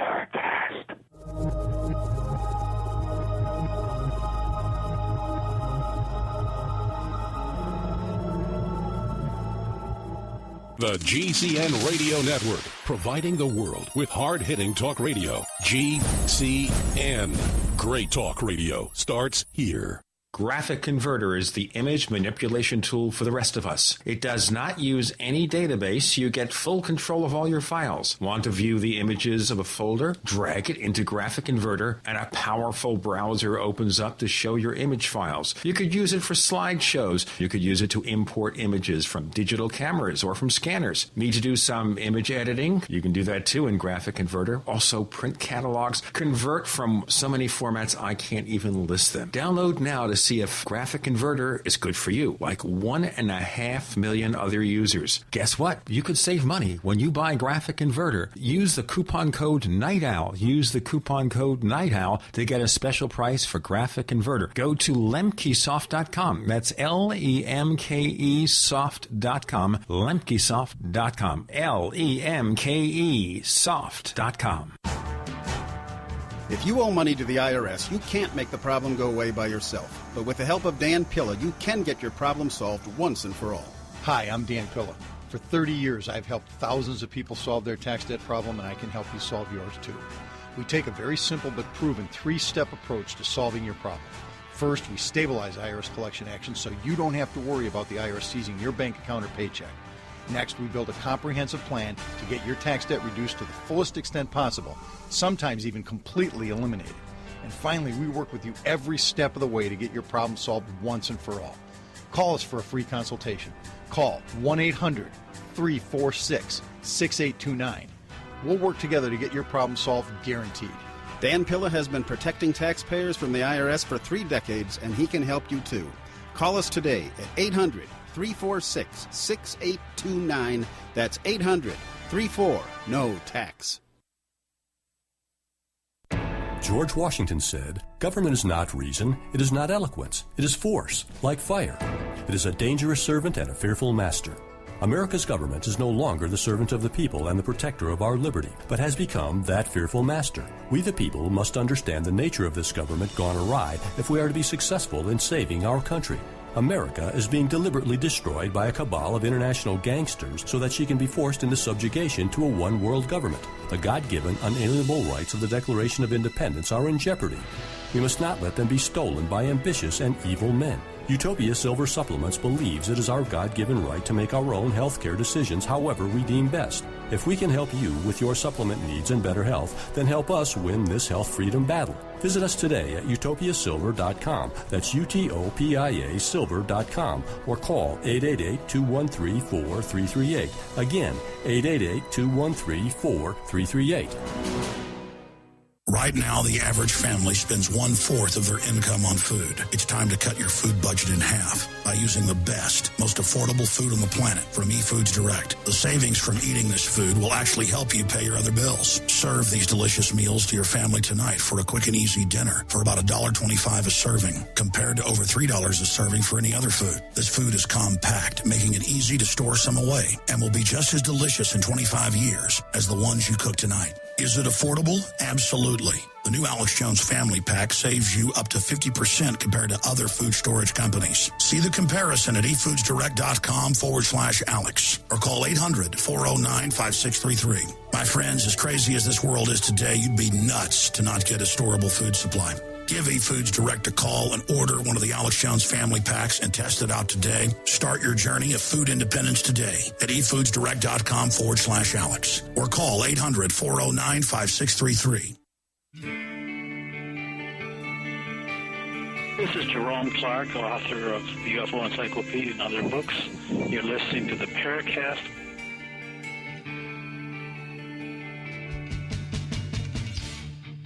We have the ghostly voice of Chris O'Brien speaking from an unknown location on a planet far, far away in another galaxy. Well, I must say, before we get started on more questions here, that when I did my first real haunted site investigation as a cameraman and more of a technician and someone that was there with some experience in the field to also vet evidence and help interview some of our principals in the pieces that we did, I went in very skeptical about the whole idea of haunted sites, and I felt that many of these locations and events could be explained. But I'll tell you, after spending a number of years in some of the more celebrated haunted sites around, I've done a 180. I really do feel that there is something to these particular location-specific sites that deserves scientific study. And I think we're seeing a result of that in the incredible amount of people that are fascinated by these subjects, and why we have so many, why you've had such an upsurge in interest in this subject over the past 10 years. And Mark, I can't wait to find someone with a TV to check out your show. I've kind of banned TV from my house for a while, but I'm very intrigued in some of these accounts that you're mentioning, and I do think that it's important, as you've been stating, to vet this evidence, because you don't want it to come up behind you and bite you. So Exactly. I think it's admirable on your part not to jump to conclusions and to really CYA and dot your I's and cross your T's with this. I mean, 2 weeks ago we were taping Storytellers, and lo and behold, the storyteller is a woman in her mid-40s in a police officer uniform, and she's the chief of police of a small, town, and she's telling us a ghost story and showing us this incredible security camera footage. And it took her a while to come around to, telling the story in public, because she's a police chief. But she believes the story that she told us, and it's an amazing story with amazing evidence. Tell us more. Another interesting story. This is relates to the guy who invented this full-spectrum camera. This is the guy who has his PhD in quantum physics, and he designs and manufactures medical devices, and also devices for for the CIA. I mean, this is a really, really smart dude, and he's expanding his business. So he moves into this warehouse. It's I'm trying to remember where it is. It's just south of, I think it's in Carson, California, and he sets up his security cameras and catches the most amazing stuff when he's checking the security cameras, of chairs moving and of items on the desk moving around, all completely on their own. And he can't believe his eyes, but he's like, wow. And then he somehow gets a hold of who used to rent that space, and whoever rented the space before him, there were several employees who quit because all the stuff was happening in the middle of the night. And they actually moved away from this particular warehouse because it was so bloody haunted. So this particular fellow, who the PhD, he set about to invent a camera. He's still working on it, a full spectrum camera, and he's recorded he's shown me some of the stuff that he's recorded. It's pretty amazing. We could get this technology into a video camera. We might be able to detect a whole hidden world that's interacting with us and we don't even know it. Maybe. Wouldn't that be so? Now, Mark, at all when you investigate these stories, these ghost stories, do you find other things happening in those communities? I'm talking about maybe UFO sightings, maybe strange creatures, stuff like that. Do you find that when something happens, it opens the dam, as they say? Well, not in terms of UFO, but I'll give you a good example. One of our videographers, who is like the field producer, who we send out to the locations. I explained that before. His name's Steve Bowler. He's a wonderful, wonderful videographer. And we sent him to a story in Orange County, and he ended up being shoved and pushed, and he actually recorded apparitions on tape. While he wasn't investigating anything, he was just shooting the B-roll, and this happened to him. And I actually went to the network and I said, we have sort of a story within a story here. Yeah, really. And they said, I said, should we think about maybe putting this on the show? And then we all ruled against it because it's really breaking the fourth wall. But that story, we did produce Steve Bowler's story, and you can watch it at the Bio website. It's about a 3 or 4 minute story. So the key here is that you're investigating this stuff, but we can't include, as part of your show, stuff in which you or your other staff members were involved. That's correct, because we're not an investigatory show. We don't really. The only thing that we investigate is to make sure that we believe that the storytellers are telling us the truth, and that the evidence that they're showing is something that they captured and didn't manufacture. So you're the journalist, you're not the experiencer. That's correct. On the other hand, that raises another question here is, in the course of investigating all these things, have you or a member of your staff been hurt or touched, impacted in some way by some physical phenomenon? Well, a number of our videographers who go out to the B-roll locations have had some scary things happen to them, but none of them have really wanted to talk about it in public. Steve Bowler. He did want to talk about it. So, to answer your question, yes. Now, what are we proving here or demonstrating by seeing ghosts? Are we really seeing images of dead people? Are we into a time portal? What ideas do you have about it? Oh, boy. That's a hard question. That's what we're here for. Yeah, and I don't know. I really don't know. You know what? I haven't really thought about it. I mean, a lot of the stories have either personal or historic significance to the storytellers. So I'm not quite sure what a time portal is. It's like somebody lived in 1890. You're seeing the image of the person who lived in 1890, but it's not necessarily a ghost. You're seeing that person, the image being transported across time. Does that make sense? Yeah, it makes sense. That's my science fiction bent. That's where I come up with this stuff. Yeah. That's the key here. Is this the afterlife? What are we seeing? Yeah. There are theories that try to explain that in terms of residual hauntings versus self-determined, seemingly self-determined intelligent forces. There are various classifications, I think, of haunted. There are. We don't try to get that deep into it. Though I will tell you that producing in this particular arena has led me to another interesting arena that's adjacent to it, and that is reincarnation. And it's actually a project that I'm developing called Our Past Lives, and it explores storytellers' past lives. Yeah, and there's some really good ones out there. And the significance of their past life on their present life. And like children having an incredible knowledge of a person or a time frame that they couldn't possibly have intellectually known based on their lives. There's a classic story of in fact was turned into a book of this kid who has this ongoing dream of yelling, I'm hit, fire, I'm hit. And knows the word corsair. What's a corsair? And the father hears this kid talking about this stuff, and he starts exploring.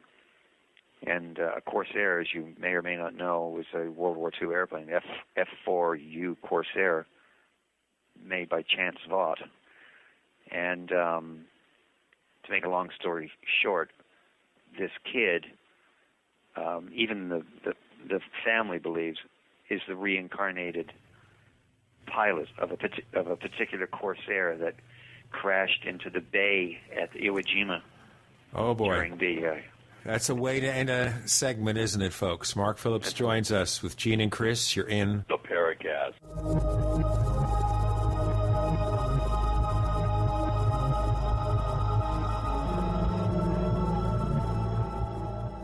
America's #1 source for independent talk radio for over a decade. We are the GCN Radio Network.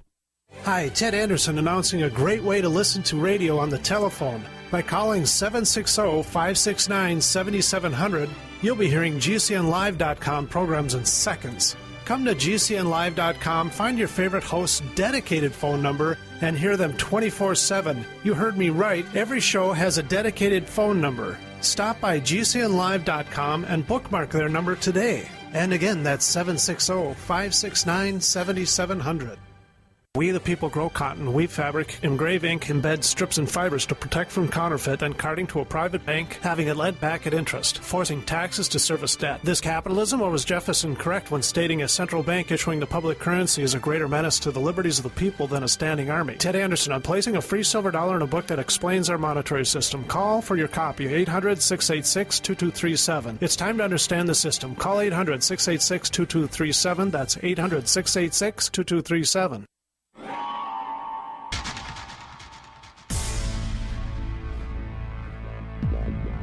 Welcome back to the Paracast, the gold standard of paranormal radio.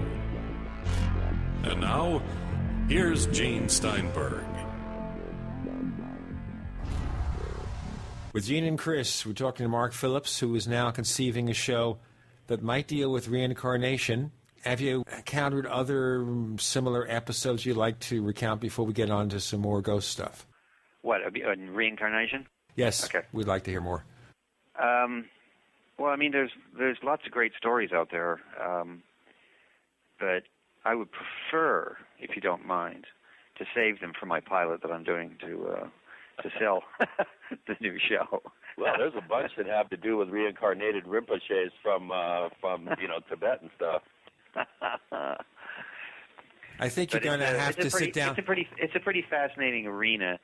I'm not sure whether as many people believe in reincarnation as who believe in quote unquote the paranormal, but it's kind of the same church, just a different pew.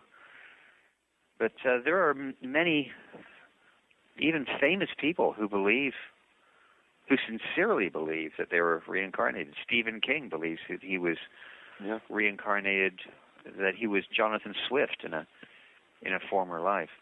Personally, I like Jonathan Swift's work better than Stephen King's, but there you go. General George Patton. General George Patton thought he was, who was it again? A famous Hannibal. Oh yeah, no, it's Hannibal. And also I think a Roman centurion or a Roman general, if I remember correctly. But Hannibal was the main one.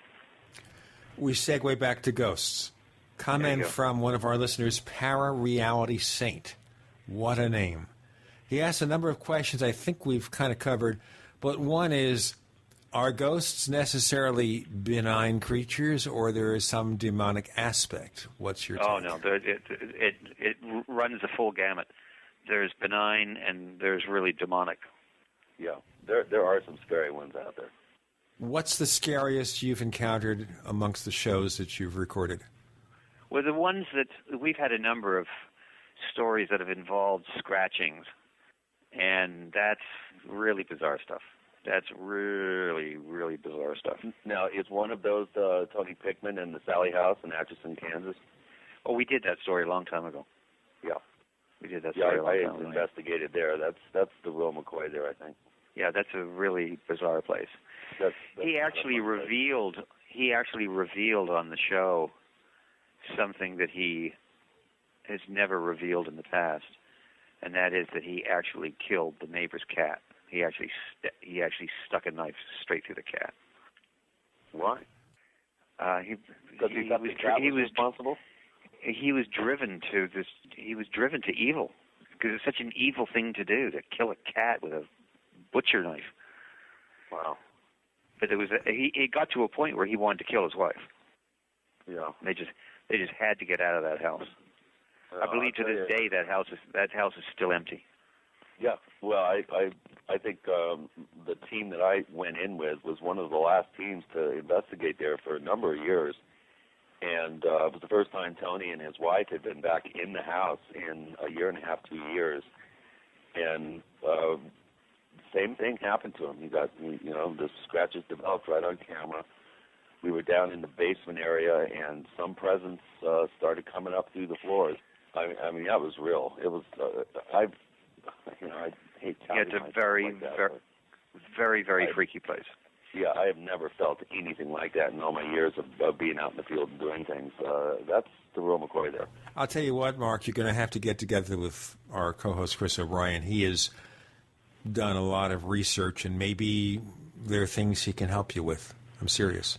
You should just get a hold of me. Okay. You can, and if I can one more time tell your audience, if there are people out there who have a story with evidence and they want to reach out to us and come on our show, they can email us at myghost@mppt.tv. It's mppt.tv. So it's M as in Mark, P as in Philip, P as in production, T as in television, .tv. Okay, so it's Peter, or Phillips TV. .tv. Yeah, it's confusing. We'll try to set up It's Mark Peter Tom V. Okay, now we got it, and we'll try to reproduce it in our site. I have a question here, which is more than a comment. It's from one of our new members of the forum called Nameless. I'm serious. That's the name he chooses to use, or she chooses to use. And this is more of a statement than a question, but I'll ask it. Hello. Ghosts, ghouls, and specters have always been a part of humanity and a facet of every culture. It seems like they're built into the fabric of society, yet due to its temporal, translucent, and ethereal nature, has never been taken too seriously. I would really like to know from an experiencer and as a professional in the field as to whether Mark feels that apparitions are a natural anomaly or entity rooted to a material place outside of the experiencer, or maybe is a shared psychological occurring phenomenon created by the witness or witnesses, a form of collective subconscious tulpa. Now, that was a hard one to read, I'll tell you, folks. That was a good one. You did good, though, Gene. Thank you. You give me a raise later, right, Chris? Yeah. And my answer to her is yes. Or him, I'm not sure which. Yeah, the long answer is yes. The short answer would be, well, I think what she was getting at, or he was getting at, is the possibility of a collective manifestation of phenomenal events, similar to creating a tulpa, which would be a manifested spirit being that actually becomes physical, and this comes from the Tibetan tradition. So I think they were trying to differentiate between the various explanations for these things, and I think your short answer of yes, they're all probably true is at least that's what I took your single word answer to me. Exactly. I think I think we're dealing with something very complicated, as I'm sure your team has found out. There are no boilerplate explanations for any of this in my mind. So is it that some people are meant to see ghosts, born into it, or it just happens? I think that it's a combination of both. Yeah. But sometimes it just happens, and some people are just meant to see them. I mean, because I've met people who are just so in tune with this stuff that they uncover things wherever they go. Yeah. Is it part of a belief system that's maybe inherently you believe there are ghosts, therefore if you go to the right place at the right time you'll see them, but if you're not really into that, it's not going to happen, or am I just barking up the wrong tree? I think you're barking up the wrong tree. Yeah, I agree. But you just brought up an interesting memory that I'm going to share with you. Sure. I don't know if you know anything about my background. I was born in England. I grew up in Canada, and I came to America to work in television. And though I did work in television in Canada as well, my father passed away at a very young age. He had a very hard life. And my father was a tailor, a woman's tailor by trade. And when we emigrated from England to Canada, he couldn't get a job. You think he would have researched in advance, but anyhow. So he ended up making drapes. He then went on to become a truck driver at a meatpacking company. But he was a very talented tailor and very talented at making drapes. I mean, hey, if you can make a woman's suit, you can make a set of drapes in your sleep. So all this leads me to he had made drapes that covered the entire wall of their bedroom. And after my father passed away, it was several years after he passed away, my mother was in bed and trying to fall asleep, and she saw my father appear through the drapes, come around to the side of the bed, and then he put his head on her lap, and then, poof, disappeared. This segment's going to disappear. We have Mark Phillips with Gene and Chris. You're in the Paracast.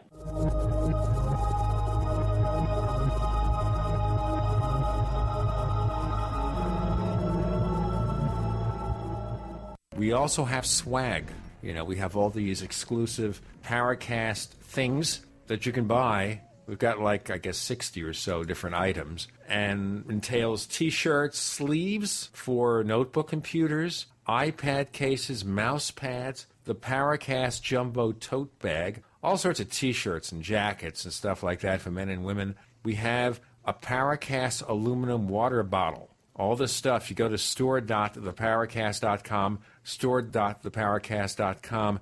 What makes it special is that the items are the best quality, great T-shirts, fabrics, and they have our official logo on them. That's what makes them special, in multiple sizes and colors. We even have stuff for children, stuff for women, stuff for men. We have all sorts of sizes, like small up to X large. A lot of good stuff. That's the swag from the Paracast. You go to store.theparacast.com, stop by, and take a shopping tour. In an emergency situation, would you drink contaminated water? You could if you had the amazing LifeStraw from MyPatriotSupply.com. LifeStraw is the most advanced personal water filter available today. It filters contaminated water from almost any source. LifeStraw is lightweight and compact, perfect for hiking, camping, or in an emergency like a flood. LifeStraw is easy to clean, comes with a 1-year warranty, and has been used worldwide since 2005. Get the amazing LifeStraw personal water filter at MyPatriotSupply.com. Plus, check out Survival Seed Vault, 20 seed varieties for only $37.95. Tattler canning lids, long-term storable foods as low as $69.95, and much more at MyPatriotSupply.com.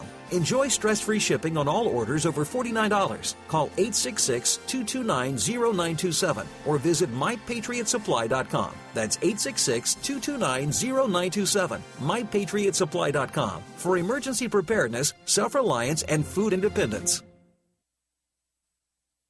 Iodine protection packs from hempusa.org are now in stock for immediate delivery worldwide. Our iodine protection packs include microplant powder, green life kelp, red palm oil, and our clear roll-on iodine that will feed the body the iodine it needs. All iodine protection packs are in stock, save you money, and ship for free in all 50 states. Visit hempusa.org or call 908-691-2608 today. HempUSA.org has a revolutionary wonder food for detoxing the body and rebuilding the immune system. Microplant powder can help unclog arteries and soften heart valves while removing heavy metals, virus, fungus, bacteria, and parasites. Plus, it cleans and purifies the blood, lungs, stomach, and colon. Keep your body clean with Microplant powder. Visit us at HempUSA.org or call 908-691-2608 today. Hi, I'm Mark Craighead, founder of Crossbreed Holsters. I designed our top-selling holster, the Super Tuck Deluxe, to solve the problems of being poked, pinched, and gouged while carrying concealed. The Super Tuck Deluxe is the most comfortable, most concealable holster on the market today. We offer a 2-week free trial and a lifetime warranty. Visit us at crossbreedholsters.com. Don't forget, crossbreedholsters.com. That's crossbreedholsters.com. In a coming-apart world, you need something to keep it tied together. That something is Atwood Rope, the highest quality rope made in the USA, from exotic braids for military, rescue, arborists, shipyards, tow line, or boating. Quality rope at affordable prices you and your customers can depend on. Find a dealer or shop online at atwoodrope.net. Enter promo code RADIO to receive 100 feet of 550 paracord free with purchase. Atwood Rope, working to keep the world tied together. We'd like to hear from you. If you have a comment or question about the Paracast, send it to news@theparacast.com. That's news@theparacast.com. And don't forget to visit our famous Paracast community forums at forum.theparacast.com. We have Mark Phillips with Gene and Chris on the Paracast. Mark telling us of the time not long after his dad had died that your mom saw him through the drapes. And let me put this in context for you. My mother is not the kind of person who you would think would be seeing ghosts. She told me about this about 9 months ago. I was up visiting her in Toronto. And she told it to me after I asked if she's been watching my ghost story, because it's very popular in Canada. And she said she watched it once, but it scared the crap out of her, though she didn't use that word. And then she told me that story, and it really actually blew my mind, because it was like, holy, this is just not my mother. My mother is as straight and as uncomplicated as an arrow. So for her to have that kind of experience and talk about it, and to wait so many years to tell me about it, wow. Yeah. Did you think that maybe you think she's crazy? No, I just think that given the context of one of the shows that I'm doing is all about ghosts, I think she just felt that she could tell me, and I wouldn't think that she was crazy. Did she ever have any other experience, or was this a singular event? The only event she ever told me about. So maybe there's something else there if you talk to her the right way. Yeah, maybe. Buy her some perfume. Send her a gift and tell your ghost stories. Any other members of your family have strange things happen to them, since we're going in that direction? No, well, I have a very small family, so not really. No, not at all. Not at all. I understand this because the same thing is true with my family. You know, my parents never paid attention. My brother sort of paid attention, but he did it in a way that he could poke fun at me, I think. Right. As that happens. So it didn't happen to me. How about the people that you recruited as part of your staff? Are these people you've worked with for years, or those who joined you because they had a particular interest in the subject?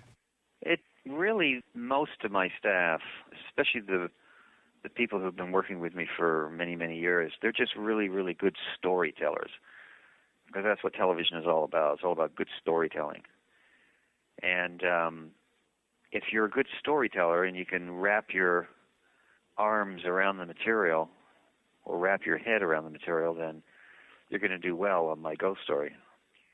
I would say that in terms of editors, which is one of the hardest things to do on this show, there are a number of my editors who are true believers, and they cut really good stories. And then there are a number of editors who, they're kind of skeptics, but they really know how to tell a good story when cutting it together.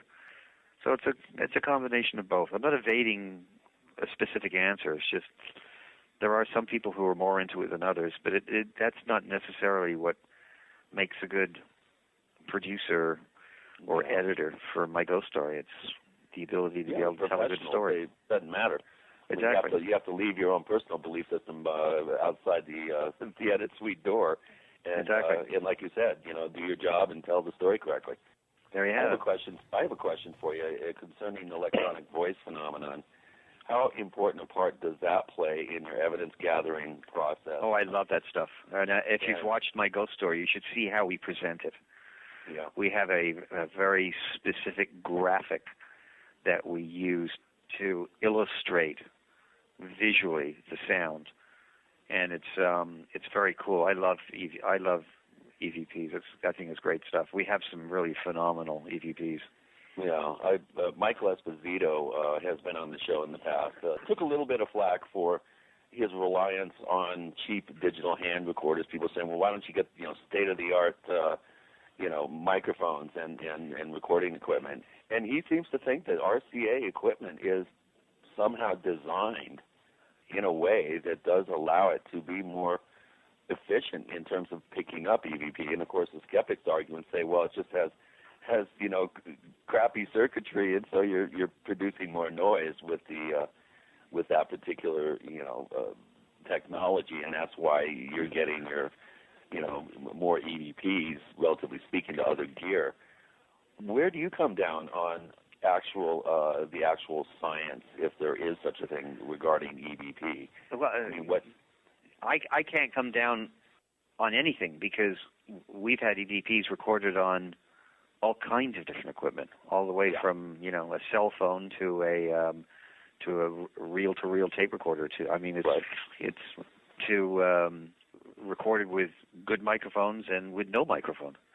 So I've heard it all over the place. Yeah, he just got back from Rome and did EVP sessions in the basement waiting area of the Colosseum. And he's pretty convinced that he has quite a number of different languages, including ancient Greek, that he feels he's captured. And he also was able to capture an extinct form of Potawatomi in one site that he did in the Midwest, and only a handful of people still were able to decipher the language, which I find very, very compelling. Hard to just throw that one out with a skeptical dismissal. That's pretty compelling evidence to me, and I think EVP is a very important investigative tool, and obviously you guys are relying on some Class A EVPs to present. But once again, I would never. We would never do a show that's just based on an EVP. It would be an EVP plus some kind of something else. Well, you're still producing a show. It has to have a visual appeal, not just a great story. Yeah, right. It's always you have to have multiple pieces of evidence, right, to make a good story. Really fly. And I suppose also, Mark, it's a juggling match that you want to be true to the story, present it accurately, but you also have to be presenting a product, as they say in show business, that is entertaining to the people who are watching it and keep their attention. Correct. And it's kind of a juggling match to do that without, of course, pandering to the audience, but to be true to your material. You always have to be true to your story. Yeah. And good to hear you say that, because there are some programs that aren't. In the reality world, well, actually, all over TV. I mean, there's a lot of junk on. There's a lot of junk on TV, but there's a lot of good stuff. There's a lot of good stuff as well. Yeah, even your network news. Yeah. It makes it difficult. And I guess part of it is that there's such a clamor for reality TV these days. And obviously, they have to be stretching the envelope here. Is there a point where this kind of reality show is going to go out of style and back towards more scripted programming, or what do you think? Never. It'll never happen. It'll never happen. There's too much product required especially in the cable universe. And one of the reasons that I've been in television for a long time, and I've been in reality or alternative is sometimes called, my whole career. I have done some scripted stuff, but I've always been in this space. I'll tell you what, we'll get into more of this in a moment. Mark Phillips joins us with Gene and Chris. You're in the Paracast.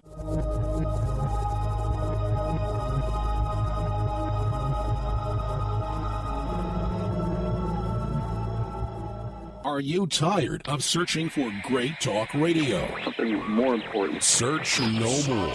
We are the GCN Radio Network.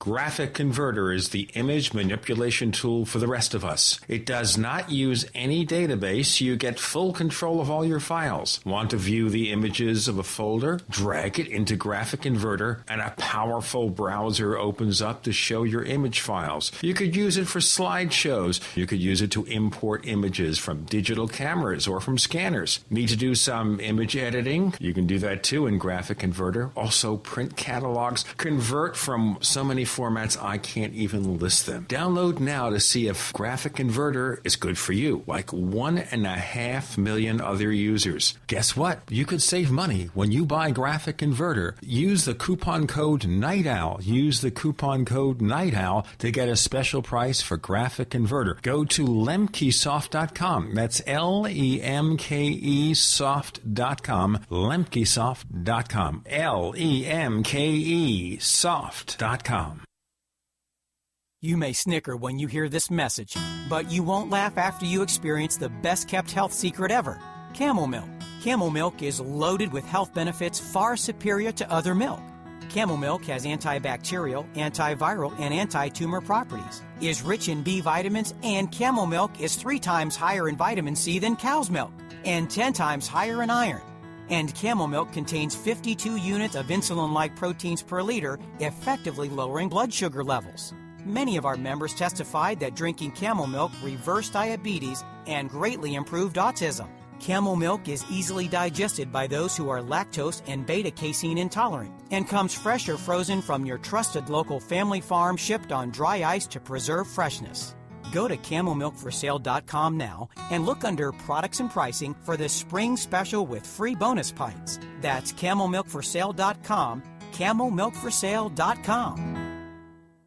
We all know that Berkey water purification systems are the most trusted name in water filtration. As an authorized Berkey dealer for over 6 years and serving thousands of satisfied customers, the Berkey Guy offers amazing specials for Berkey water filtration systems. The Berkey Light systems include a set of self-sterilizing and recleanable black purification elements that purify water by removing chlorine, pathogenic bacteria, cysts, and parasites to non-detectable levels and remove harmful chemicals such as herbicides and pesticides. Order the Berkey Light system today, complete with 2 black Berkey elements for only $231, and the Berkey Guy will ship your order free of charge. With the purchase of a Berkey Light, the Berkey Guy is also offering a set of fluoride and arsenic filters for only $39.99. That's over 30% off the retail price. Call the Berkey Guy at 1-877-886-3653. That's 1-877-886-3653. Or order online at goberkey.com. That's goberkey.com today.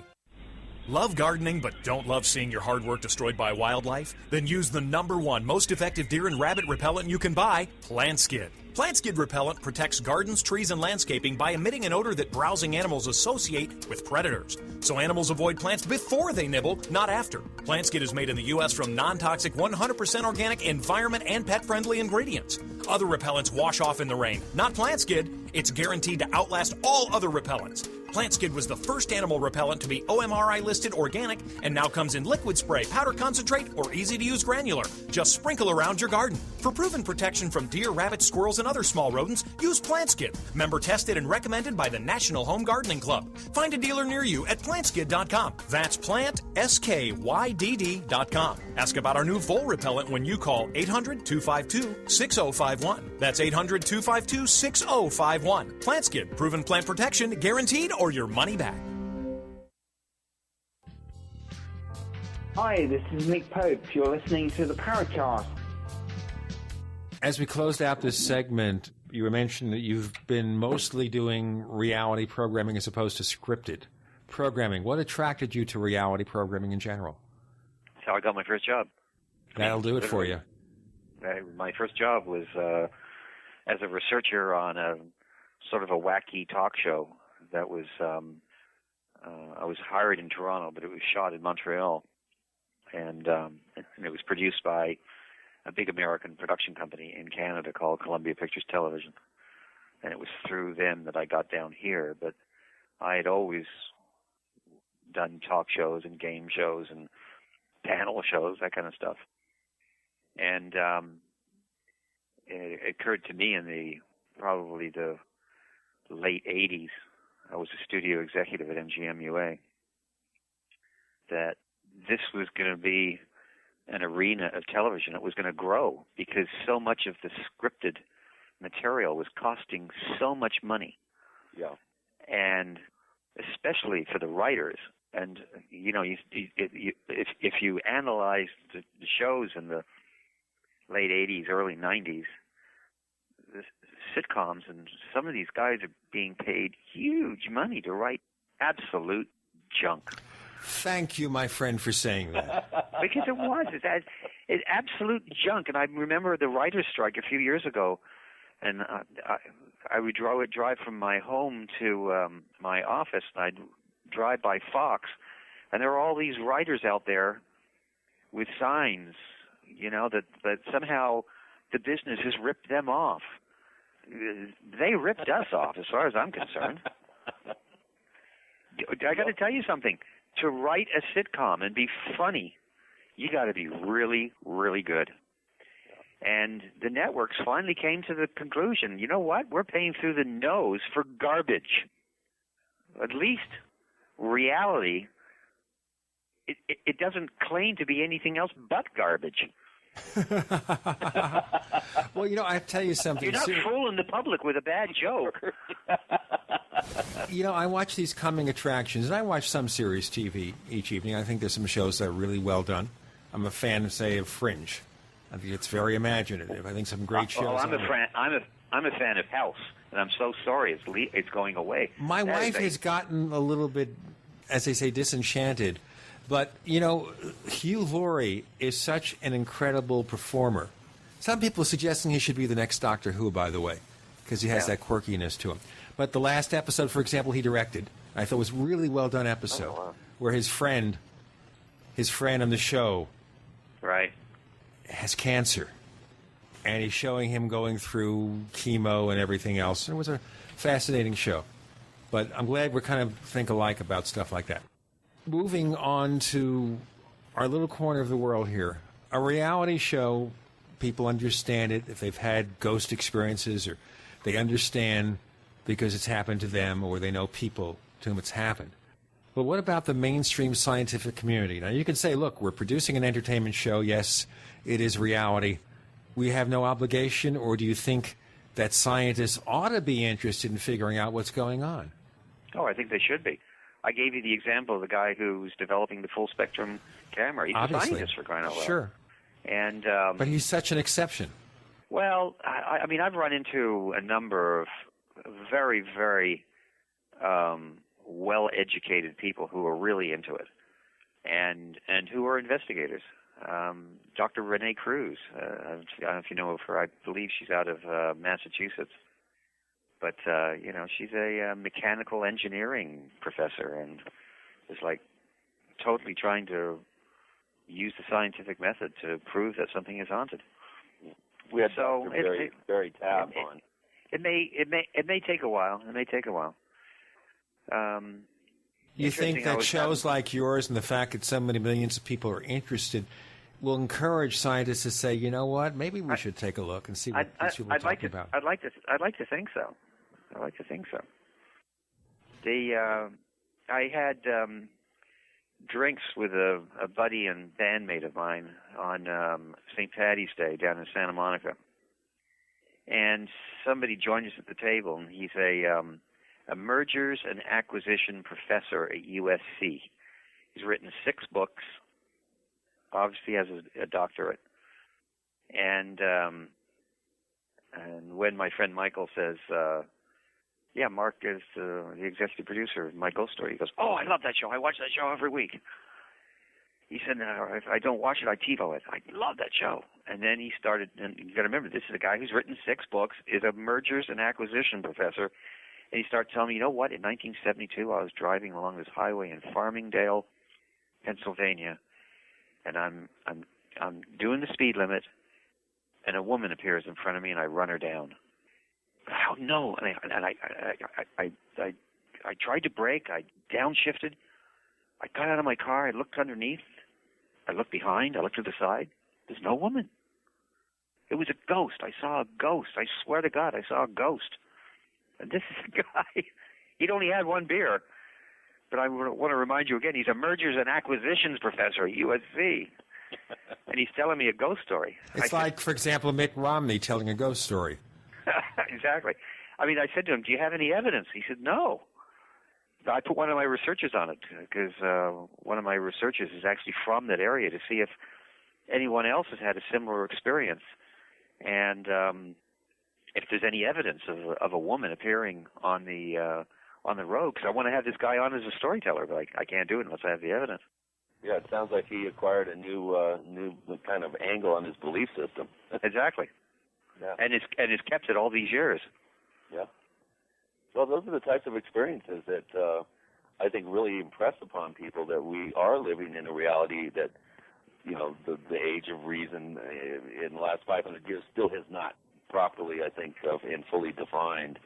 Although we're working at it, it's baby steps, 3 steps forward, 2 steps back. But I do think a lot more work has to be done, and we do have to attract the powers of diagnostic science and academia to get involved without fear of ridicule, without fear of losing tenure or getting, you know, censored and that sort of thing. I think the taboo on these subjects needs to be lifted. Well, how far back does the phrase "the Holy Ghost" go? Yeah, exactly. Yeah, the Holy Spirit now. Which reminds me of one of my favorite jokes. There's a little old Jewish man crossing the road, and vroom, a bus runs him over. And as he lays dying on the sidewalk, a Roman Catholic priest runs over to his side and takes his hand and says to him, "Do you believe in the Father, the Son, and the Holy Ghost?" And the little old man looks up and says, "What? I'm dying? And you ask me a riddle?" You're supposed to laugh. There you go. And they say I tell bad jokes. That works. I like your accent, though. That was good. That was a real close approximation. See, I'm from Brooklyn. I know about them things. That's close. That's close. Now, in terms of the reaction of people when a person says these days, you know, I watch that show, My Ghost Stories, or any of the other programs, do you think people in general look at them and say, yeah, that's cool, I remember a ghost story? Do you think that people in general, which is the direction where scientists will eventually come, that people in general have come to accept that there is a paranormal universe out there and we need to understand more about it? You're seeing it in that direction? You know, maybe this is the time where I should illuminate who the audience of My Ghost Story is. Please do.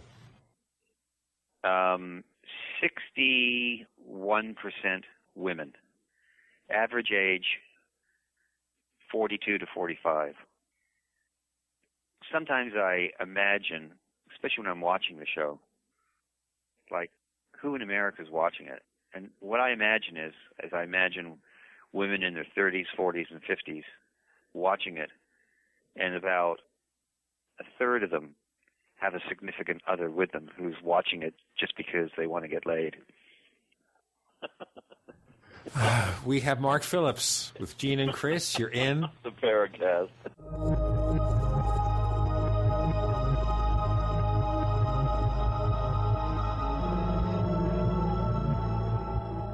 The GCN Radio Network, providing the world with hard-hitting talk radio. GCN.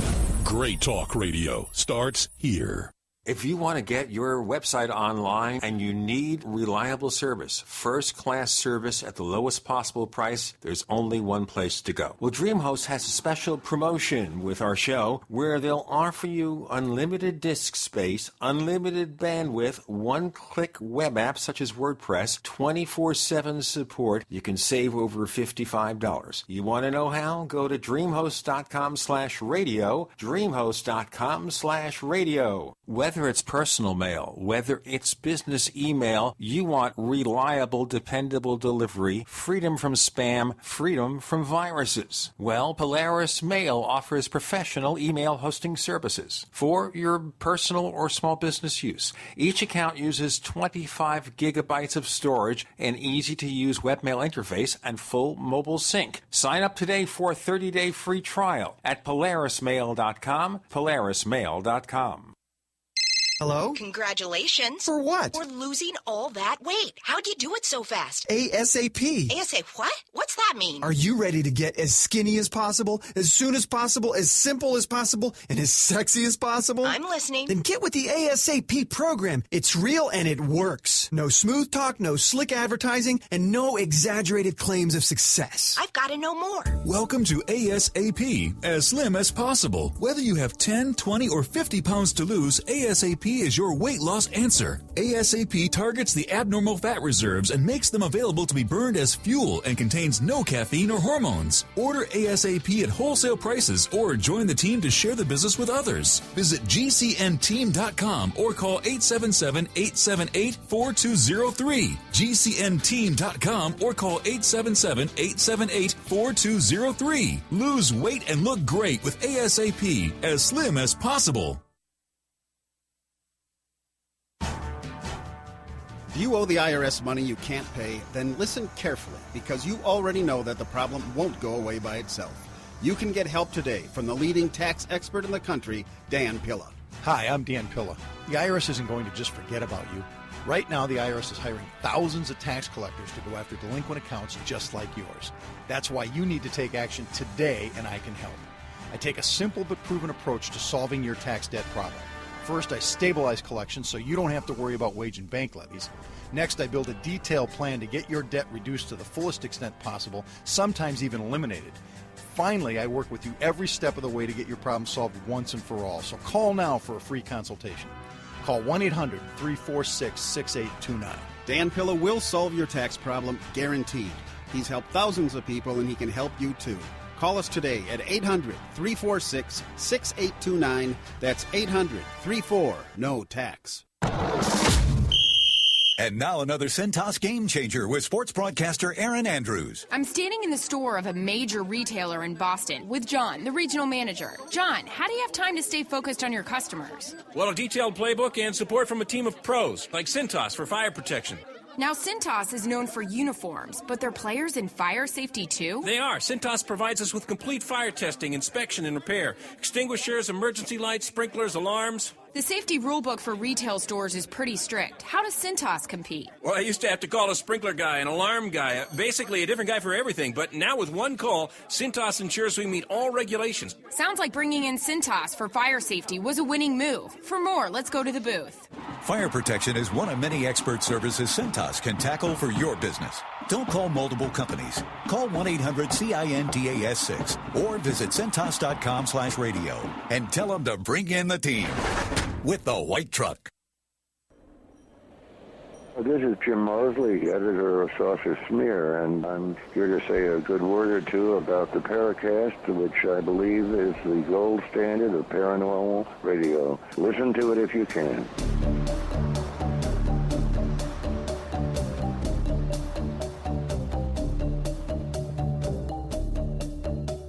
With Mark Phillips, with Gene and Chris on the Paracast, and we know now the secret why men want to watch My Ghost Story. It's not to learn about these things.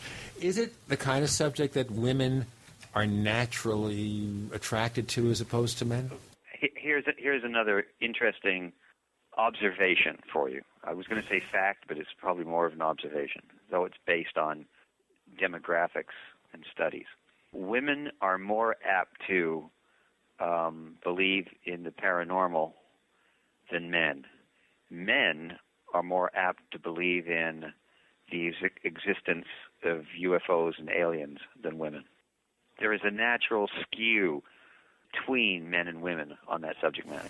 So therefore, if you are a production company or even the network, and the network says we want to attract women, we'll go for the ghost stories. We want to attract men, it's going to be a UFO hunters. Correct. Is it because UFOs have the hardware aspect to them, the technology? Perhaps, yeah. Yeah, that's. I never thought about that. That's actually a very good observation. Yes. Well, I also do a tech radio show, so I'm kind of caught up in both worlds.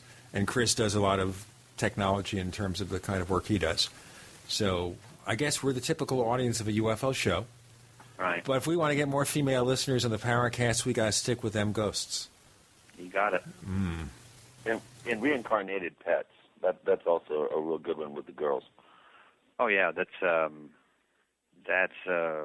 as I say, we've done a number of episodes on that. Is it the cultural conditioning that causes the demographics to skew that way? I don't know. I think it's more about. I think that women are more open to things naturally spiritual than men are. I think that men are probably, colder and they only want to believe what they see in front of their eyes. So do you find then that most of the people that you have on as witnesses or narrators in My Ghost Story tend to be women? No, we try to cast it in such a way that we always have both men and women storytellers. That's not to say we haven't had stories where both storytellers are men and both storytellers are women. It's interesting because I find that most of the ghost hunters that I've met are men, though there are some interesting female ghost hunters, but most of them are men. In terms of demographics, with people who actually see ghosts, it's pretty much an even split? Yes. Okay. What about racial, cultural, anything else that might indicate who might have a tendency to see a ghost? No, I say that we're an equal opportunity experiencer. It's interesting. The second at my company, I mentioned him before. He's actually one of the executive producers of My Ghost Story, and I've worked with him for 20 years. And he's Israeli, and he told me that in Israel there is no culture of the paranormal whatsoever. It's interesting because My Ghost Story. That's interesting. I didn't realize that. Yeah, no. It's also interesting that My Ghost Story is actually shown in Israel. But his take on it was because I was saying to him, "Hey, you're from Israel. Why don't we try to do an Israeli version?" He says, "People over there don't believe in it." Yeah, they've got too many other pressing issues to have. I was going to say, yeah, really. Yeah. Their personal reality is so up front and center, it's hard to think about spiritual things. Yeah. Well, generally there is a decrease in interest in these subjects during times of conflict, war, civil strife. More pressing matters in people's lives tends to dampen down interest in the paranormal, and it's only when we start coming out of those periods of conflict that then we coincidentally see waves of UFOs begin to increase, and I think generally there's more of an interest in the unknown once things get a little less dicey in the world, and that's just something that I've kind of noticed over the years of my research. Big UFO waves tend to occur after we've been in conflict overseas, for instance. So now that we have the end of the Iraqi war, the winding down of the Afghanistan war, and maybe a slight hope that we'll get things together with Iran, maybe we'll have a big UFO flap. As a matter of fact, MUFON, the Mutual UFO Network, was reporting the same thing. That's an interesting thing to ask, since you're just another guy there, Mark. Do you personally find an interest in UFOs? Yeah, I do. I actually tried to develop a show called My UFO Story, but I couldn't find much evidence. Now, there was a show that I did a few years ago called Lie Detector. It's a very cool show where we would take people who had a story to tell and people didn't believe him, and we'd slap him on a world-class polygraph test. For instance, we put Paula Jones on the polygraph test. Oh, yeah. And absolutely proved that Bill Clinton dropped his drawers and asked her for oral sex. And one of the stories was of a doctor. He's actually a scientist who who claimed that he saw evidence that the Pentagon has covered up several UFO sightings. And we put him on the polygraph on the claim that he has seen this evidence, and he passed. Then again, we had a woman from Canada who has a paranormal radio program up in Canada who came on the show and claimed that her car broke down when she lived in California on the Pacific Coast Highway, and an alien ship landed beside her and helped her get her car going. And she had talked about this story for years and years and years, and we put her on the lie detector, and she flunked with flying colors. I'll tell you what, we had an episode last week in the Paracast, a guy named Robert Vandenbroek from the Netherlands, and I would have loved to have put that show on a voice stress analyzer and see what was going on. Yeah, but voice stress analyzers don't work. They don't, not at all? No, it's 50-50. Okay. But the lie detector is pretty reliable. A good polygraph with a real good polygraph operator, you can get 99.9%. But you got to have the right guy, and the questions need to be framed properly. It's where art and science meet. It's an amazing thing. I love polygraphs. I'm actually trying to redo lie detector. I love that show. Is it possible for somebody who really knows the knack to beat the test? Can it be done? No. You used to be able to, how graphic can I get here? You used to be able to manipulate a polygraph to give you a false positive, therefore not a real decision, yes or no, he's lying, by manipulating your sphincter muscle.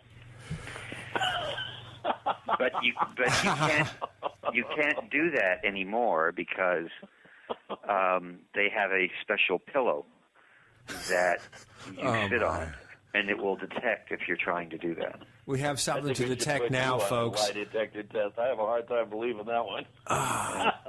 Mark Phillips, tell our listeners where they can find more of the things that you're doing. Well, one of the things I'd like to say one more time, if you don't mind, is if anybody out there has a story that they want to submit to us, they can reach us at this email address, myghoststory@mppt.tv. And that's M as in Mark, P as in Peter, P as in Peter, T as in Tom, dot, T as in Tom, V as in Victor. And I'll tell you what we'll do here with listeners. Once I get things set up, when they click on your name on our site, it will magically open an email that they can write to you if they want. Oh, wow, that's technology at its finest. We'll even block the spam if we can. We'll try to encrypt it. Chris O'Brien, Our Strange Planet, coming close to a conclusion, right?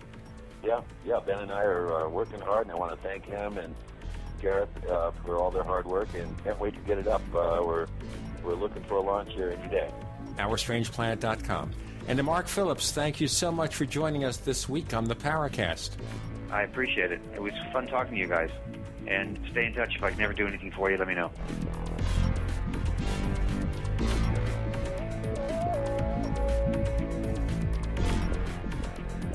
The Paracast, featuring Gene Steinberg and Christopher O'Brien, is a copyrighted presentation of Making the Impossible, Incorporated. Tune in next week for a new adventure in The Paracast.